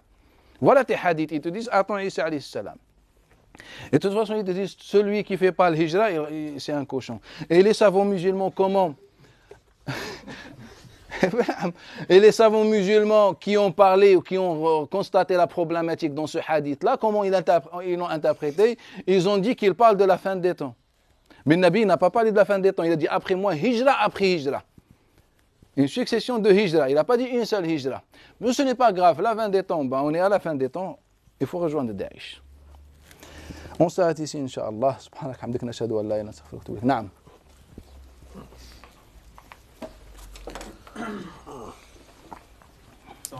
Naam. Salam. Plusieurs questions. Déjà, par rapport aux singes et aux cochons, il y a d'autres hadiths, entre guillemets, qui parlent de ça. Je voulais savoir, est-ce qu'il y a une base dans ça? Par exemple, il y avait un hadith dont vous avez déjà parlé, que ceux qui écoutent la musique, le jour du jugement, ils seront transformés en singes et en porcs. Et on sait qu'il était inventé, mais en fait... Mais non, c'est un hadith qui est rapporté par Abu Daoud dans Sunan. Et pourquoi il y a toujours le singe et le cochon, en fait? Pourquoi il y a toujours le singe et le cochon dans certains hadiths? Bah, celui qui écoute la musique, il devient un singe et un cochon. Comme ça, pourquoi? Mais l'islam, il a un problème contre les singes et les cochons?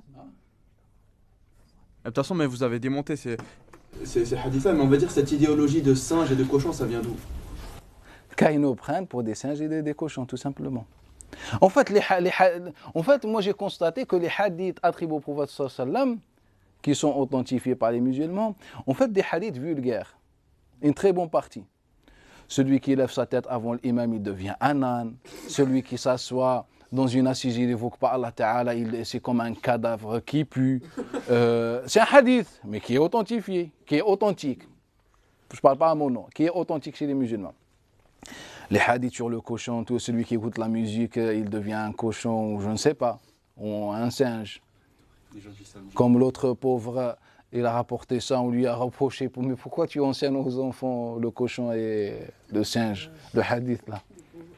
Et après, apparemment, il a fait tauba, ou je ne sais pas, où il a changé d'avis, ou je ne sais pas, et les musulmans le critiquent. En fait, les deux sont kafirs selon la vision islamique des hommes. Pourquoi? Car ils ont rejeté un hadith. Et quand tu rejettes un hadith volontairement, tu deviens un kafir selon les chiites musulmans. Donc normalement, tous les musulmans de France doivent faire la tauba. Ils doivent faire les grandes ablutions et faire la tauba. Et pourquoi tu fais la tauba si tu as fait, je parle de lui, ça, pourquoi tu as fait tauba si tu as rapporté un hadith? Assume, meurs pour le hadith. Les gens meurent pour 1 euro, toi tu ne peux pas mourir pour un hadith. Eh bien, c'est le problème. Quand tu as un gros ventre, c'est une autre histoire. En fait, les hadiths attribués au prophète sallam sont vulgaires. C'est ça. Pour quelle raison? L'explication est simple, et ça on va le voir Inch'Allah à la fin de ce chapitre-là. C'est que, qu'est-ce que tu attends d'un campagnard qui a vécu dans le nulle part, arriéré? Qu'est-ce que tu attends de lui? Il va te donner ses propres exemples. Et il vit avec qui? Ou avec quoi? Avec une tente, du sable, des chèvres, des chiens, c'est ça, c'est vrai ou pas? Quand tu te prosternes et tu te prosternes sur les coudes. Comment ça? C'est la position de... Les chiens. Car les compagnons avaient des chiens. Pour votre connaissance, les compagnons se prosternaient bien sur les coudes. Pour votre connaissance. Se prosterner comme ça. On collait ça par terre. Et il n'y a pas de hadith. C'est le hadith qui est rapporté par les compagnons. Mais les compagnons se prosternaient bien sur les coudes. Le hadith qui s'assoit dans l'assise de tashahhud entre les deux prosternations et il met les 2 mains par terre et pas sur les jambes. Il ressemble à qui? C'est le chien qui s'assoit comme ça. Eh bien, on a un hadith. Alors que les compagnons s'assoyaient comme ça. C'est lui qui regarde à gauche, à droite dans la prière, il ressemble à qui? Qui est l'animal le plus méfiant parmi les animaux? Hein? Non, c'est un animal qui est un animal sauvage. C'est un petit. C'est le renard. Vous n'avez pas vu un renard? En fait, le renard, il marche comme ça, il a peur de... Naam. Et bien, le hadith, que celui qui fait ça, ne faites pas comme les tha'lab, comme les renards. Eh bien, on a trouvé ce hadith. En fait, un campagnard, tu attends de lui des choses de la campagne. Si ces transmetteurs ont vécu aujourd'hui, ils auraient dit, celui qui fait ça, il ressemble à une Ferrari, par exemple. Et ressemble à une connexion bas débit, pas au début. On vous a inventé. Wallah, le Nabi sallam ne parle pas comme ça. Mais ça, on va, Inch'Allah, le développer pour comprendre un peu le vocabulaire des menteurs. Deuxième question sur la parole la tasubbu ashabi. Dans une conférence, vous aviez parlé justement de ça et vous aviez catégorisé, vous avez dit qu'il y avait différents types de compagnons. Il y avait les grands compagnons. C'est ce que le Coran al-Karim le dit. Non, et qu'il y avait aussi d'autres compagnons qui étaient plus éloignés, etc. Et qu'on avait parlé du ta'rif des muhaddiths, qu'en fait, on ne peut pas l'appliquer de manière générale. Et vous vous étiez basé sur... sur le Coran tout d'abord. Oui, mais aussi sur le hadith. Et aussi sur les hadiths, je sais. Et aujourd'hui, vous le démontez. Mais je sais. Qu'est-ce qu'on doit comprendre? Comme hier, ce que j'ai dit dans le jeu, moi, je ne le pense pas. Que vous êtes appelé Non, un frère m'a posé la question. En fait, ce que je dis dans le jeu, moi, c'est un rappel pour l'iman, etc. Mais je ne le pense pas. Non, mais sérieusement, cher celui. On est dans la nécessité. Vous vous êtes appuyé comme argument la dernière fois, et là, en fait, vous. Et un argument pour ceux qui le considèrent comme argument. Tu parles avec un chiite et tu lis ses sources. Mais pour vous, c'est pas un argument. Ce n'est pas un argument. Pourquoi vous l'avez utilisé? Hein? Car la finalité est la même. J'ai fait sur riba. Tous les arguments que j'ai donnés sur riba sont faux. De A jusqu'à Z pratiquement. Sans faux, je ne le pense pas. Mais la finalité, c'est la même. En fait, c'est ma vision des choses. C'est la conclusion. Mais j'arrive à cette conclusion en utilisant d'autres méthodes. Mais vu qu'aujourd'hui, je ne peux pas venir dire aujourd'hui aux musulmans, écoutez, tout ça, c'est faux. Et voilà le texte. Là, il faut que je explique note par note. Et donc, pour que j'arrive au thème de débat, en fait, ça va me prendre plusieurs interventions, plusieurs heures. Et donc, je vais directement au but. Mais donc, juste pour la tasubbu ashabi, la parole de Khalid, ça fait cette parole? Il n'y a pas de cette parole. Là, la meilleure génération est la mienne, celle il n'y a pas ce hadith-là. Malgré que ce hadith-là est notoire. Non. Pourquoi Abu Saïd al-Khudri rapportait beaucoup de hadiths pour défendre les compagnons? Ça veut dire qu'il y avait des personnes qui insultaient les compagnons. Abu Saïd al-Khudri a beaucoup souffert avec le régime de Bani Umayya. C'est pour ça qu'il a rapporté. Abdullah ibn Abbas a beaucoup souffert, il a rapporté beaucoup de hadiths. Et c'est qui a insulté les compagnons à ce moment-là? Bah, c'est le régime. On va le voir, Inch'Allah. C'est le régime. Depuis l'assassinat de Ali ibn Abi Talib, insulter les compagnons. Quand je dis insulter les compagnons, en fait, l'islam, ce n'est pas une secte. Insulter les citoyens est devenu une idéologie. Surtout les citoyens symboles, comme style Ali ibn Abi Talib, etc., qui symbolisent quelque chose, c'était... Ya Allah. Peut-être j'ai pas compris, mais c'était qui le banquier du régime? Vous avez dit il y avait un banquier, c'était Zayd ibn Thabit. Il était le banquier du régime de Non, Marwan ibn al-Hakam. des fois, quand j'utilise des phrases, des fois, pas forcément pour critiquer. Et en fait, Zayd ibn Thabit et, comme il s'appelle, Ravi ibn Khudayj n'étaient même pas présents ce jour-là. En fait, l'histoire de dire, bah écoute, demande à Zayd ibn Thabit, etc., mais ce n'est pas notre sujet. Moi, je vous demande quelque chose pour être clair. Quand je vous dis, par exemple, notre sujet c'est ça, et ben c'est ça mon objectif. Ce que je peux dire, sauf si je le précise, bah ça on va le voir, ou tout ça, c'est intéressant. Mais des fois, dans les récits, il y a certaines choses que, par exemple, sur Zayd ibn Thabit. Mais après, si je prends ce récit pour parler de Zayd ibn Thabit, pour arriver qu'on finisse ces fois, en fait, on sort de notre sujet. Les choses qui sont évoquées de façon comme ça, secondaire, tout ça, on ne leur donne pas beaucoup d'intention, Charles. Cheikh, pourquoi il y a autant de définitions dans le Murji'a? On a beaucoup de définitions et du coup on ne comprend plus rien. Eh bien justement, Inch'Allah, nous on va comprendre ensemble. Ya Allah. On s'arrête, Inch'Allah. Subhanak hamdik nashhadu an la ilaha illa anta astaghfiruka wa atubu ilayk. Naam. Une question qu'on va sur les... Bismillah. Est-ce qu'il y a une relation avec Innal a'malu binniyat? Innamal a'malu binniyat. Innamal a'malu binniyat. Ça, un peu difficile. Parce que le premier hadith, il parle de l'intention. Et justement, barakallahu fik, ce hadith-là, il parle de l'amal binniyat, il parle de l'immigration et l'intention. Ce hadith de le djihad et l'intention. Quand on fait une comparaison entre les paroles, ça ressemble un peu. Mais au niveau de la chaîne de transmission, je ne vois pas de ressemblance. C'est comme si ça n'a rien à voir. Sauf le fait que Mohammed ibn Ibrahim al-Taymi, le fait qu'il a pu voir, fréquenter Abu Sa'id al-Khudri, peut-être il a eu de ça. Après, Allahu a'lam. Pour l'instant, j'ai pas de... Pourquoi mettre l'accent sur l'intention et la hijra à chaque hadith? Non, ce hadith-là ne met pas l'intention sur le hijra et l'intention. En fait, ce hadith-là, il dit quoi? Qu'il n'y a plus de hijra, car on est dans le débat. La seule chose qui compte, c'est le jihad et l'intention. Et donc, c'est de faire le jihad. Et après, c'est l'intention. Tu peux vivre à Mecca, à Madine, au Yémen, en Égypte. En fait, c'est l'intention. Ce n'est pas forcément là-bas. Et ce hadith-là insiste sur la hijra. Oui, mais où je veux en venir, c'est on a le mot hijra et on a le mot niya. Pourquoi à chaque fois c'est relié? En fait, car c'est le débat. Que les autres, ils disaient que si tu viens pas vivre à Damas, eh ben, tu es un cochon, tu es un maudit, je ne sais pas tout ce que tu veux. Et les autres, ils disent non, en fait, ça dépend de l'niya. Innamal a'malu binniyat, comme le hadith le dit.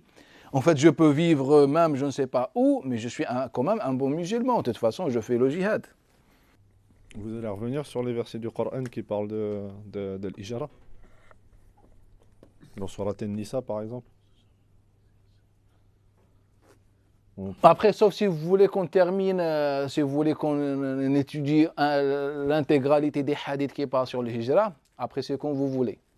Moi, mon objectif, c'est, vu qu'on est en changer hadith, mon objectif, c'est d'expliquer qu'en fait, ces deux hadiths-là ne sont pas attribuables au prophète sallallahu alayhi wa sallam. En fait, où je veux en venir, c'est qu'on a un avis juridique sur la hijra, actuellement, ou anciennement. Et est-ce qu'il y a une hijra quand même qui existe dans l'islam? Et si, naam, le hijra existe bien dans l'islam. Le hijra, c'est, je pense que pour moi, selon moi, que le hijra, en fait, c'est le sujet le plus important dans la croyance musulmane. Après l'unicité d'Allah Ta'ala vient le hijra. Et pour moi, le hijra, ce n'est pas Mecca, Medina ou cette histoire. Pour moi, elle a une autre dimension et c'est ce que Allah Ta'ala nous dit dans le Coran al-Karim. Et juste pour terminer, je voudrais revenir sur les qualificatifs qu'ils ont donnés au niveau des terres, les savants. Darul Harb ou Darul Kufr. Parce que ça part de là, al-hijra. Non, en fait, Barakallah fi pour la question. En fait, ces termes inventés par les chouyours, Dar, la maison de l'kufr de l'islam, la maison de la mécréance, etc. En fait, ces avis se basent sur ces hadiths-là. Alors que ces hadiths-là ne parlent pas de Dar al-Kufr de l'islam, ils parlent de Damas et les autres régions islamiques. C'est juste les savants qui ont mal compris le contexte de ces hadiths-là. Ils ont pensé que le hadith parle d'une terre islamique et une terre de mécréance ou je ne sais pas. Vous avez fini sur le sujet ou vous allez revenir dessus la semaine prochaine? Ou les versets dans Surat An-Nisa, vous allez en parler ou pas? Wallah, je ne sais pas. Moi, dans ma tête, j'allais parler juste du hadith. Est-ce que le Nabi l'a dit ou pas? On est en change du hadith. Après, ce qui est sûr et certain, c'est qu'on va parler très longtemps, Inch'Allah, dans Sira sur l'immigration. Vous avez une conclusion quand même ou pas? Sur le sujet? Sur quel sujet? Sur le sujet de la hijra. Là, il faut qu'on se mette. On est en science du hadith ou de façon générale? En science du hadith. Non, en science du hadith, ces deux hadiths-là ne sont que des mensonges. Dans la Sira, vous rapportez en fait ce qui est notoire, ce qui est connu historiquement, mais que vous démontez. Ça, on ne parle pas en termes juridiques là. Là, vous parlez de la hijra, mais moi je vais revenir sur le terme juridique de la hijra. Est-ce que la hijra existe en islam? Est-ce que c'est quelque chose de fondamental ou pas? En fait, dans l'islam, je vois qu'il y a deux hijras. La première hijra, que le Nabi sallam et les gens de Mecca uniquement ont fait de Mecca vers Al-Madina avec les objectifs qu'on a vus dans les hadiths. C'est ça la hijra et c'est la hijra la moins importante et qui n'a pas touché les musulmans. Et on n'a aucun cas où le Nabi sallam a appelé les musulmans à faire cette hijra. Et ça, on va le démontrer, le prouver avec les textes notoires. La deuxième hijra, en fait, c'est le fait de répondre à l'appel et ce qu'on disait plus dans la formation qu'on a, la société de Nabi sallam, on a exposé les versets et les hadiths qui parlent de cette immigration. En fait, c'est l'utilité du musulman, l'appel, la réponse à l'appel islamique, etc. C'est dans ce sens-là qu'Allah Ta'ala a exposé la question de l'hijra. Sinon, une hijra d'une terre islamique vers une terre de je ne sais pas quoi, ça n'existe pas pour moi en islam. Il n'y a pas ça. C'est-à-dire qu'aujourd'hui, tu vis dans une terre islamique ou non islamique, il n'y a pas quelque chose, une notion, une idéologie qui s'appelle la hijra. Pour moi, ça n'existe pas. Et si le prophète a fait la hijra, ce n'est pas d'une terre islamique vers une terre non islamique vers une terre islamique. Ce n'est pas le cas car Nabi a fait d'une terre non islamique vers une terre non islamique. Et Nabi sallallahu alayhi wa sallam n'a fait le hijra que lorsqu'il a constaté qu'il est impossible de propager sa religion sur sa terre, tout simplement. Donc pour vous, c'est une question d'application de religion. Si moi, je peux appliquer ma religion ouvertement... Non, pour moi, ce n'est pas question d'application. Pour moi, il n'y a pas quelque chose qui s'appelle hijra. Je vais reformuler alors. Vu qu'il n'y a pas de terre islamique à terre de mécréance ou terre de mécréance à terre islamique, c'est quand que je fais la hijra? Il n'y a pas de hijra. Juste avant, vous dites que c'était quelque chose de fondamental pour vous. Mais ce n'est pas le hijra de déplacement physique pour moi qui est fondamental. Donc une personne, elle n'arrive pas ouvertement à pratiquer sa religion, ou même on la torture pour ça. Non, mais ça c'est une question de le fatwa, c'est qu'un individu, etc. On parle du cas normal. Dans le Coran.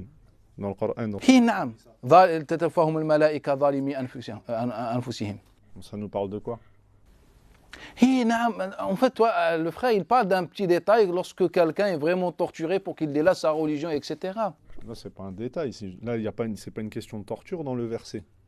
Là, ils ne peuvent pas appliquer leur religion. L'argument qu'ils vont dire, c'est qu'on était faible sur terre. Mais pourquoi la terre d'Allah n'était pas vaste pour que vous puissiez... Barakallahu fik. En fait, ce verset parle de l'hijra dont je veux parler, pour moi, de ce que je considère comme fondamental. Mais Inch'Allah, on va voir ça dans ce sira. Inch'Allah. Fika barakallah. Car là, on est dans le hadith, si on rentre dans ça, on est sorti d'objectif. Là, c'est juste pour savoir ce que le Nabi sallallahu alayhi wa sallam a dit. Inch'Allah, on reprend dans quelques secondes. Barakallahu fikum.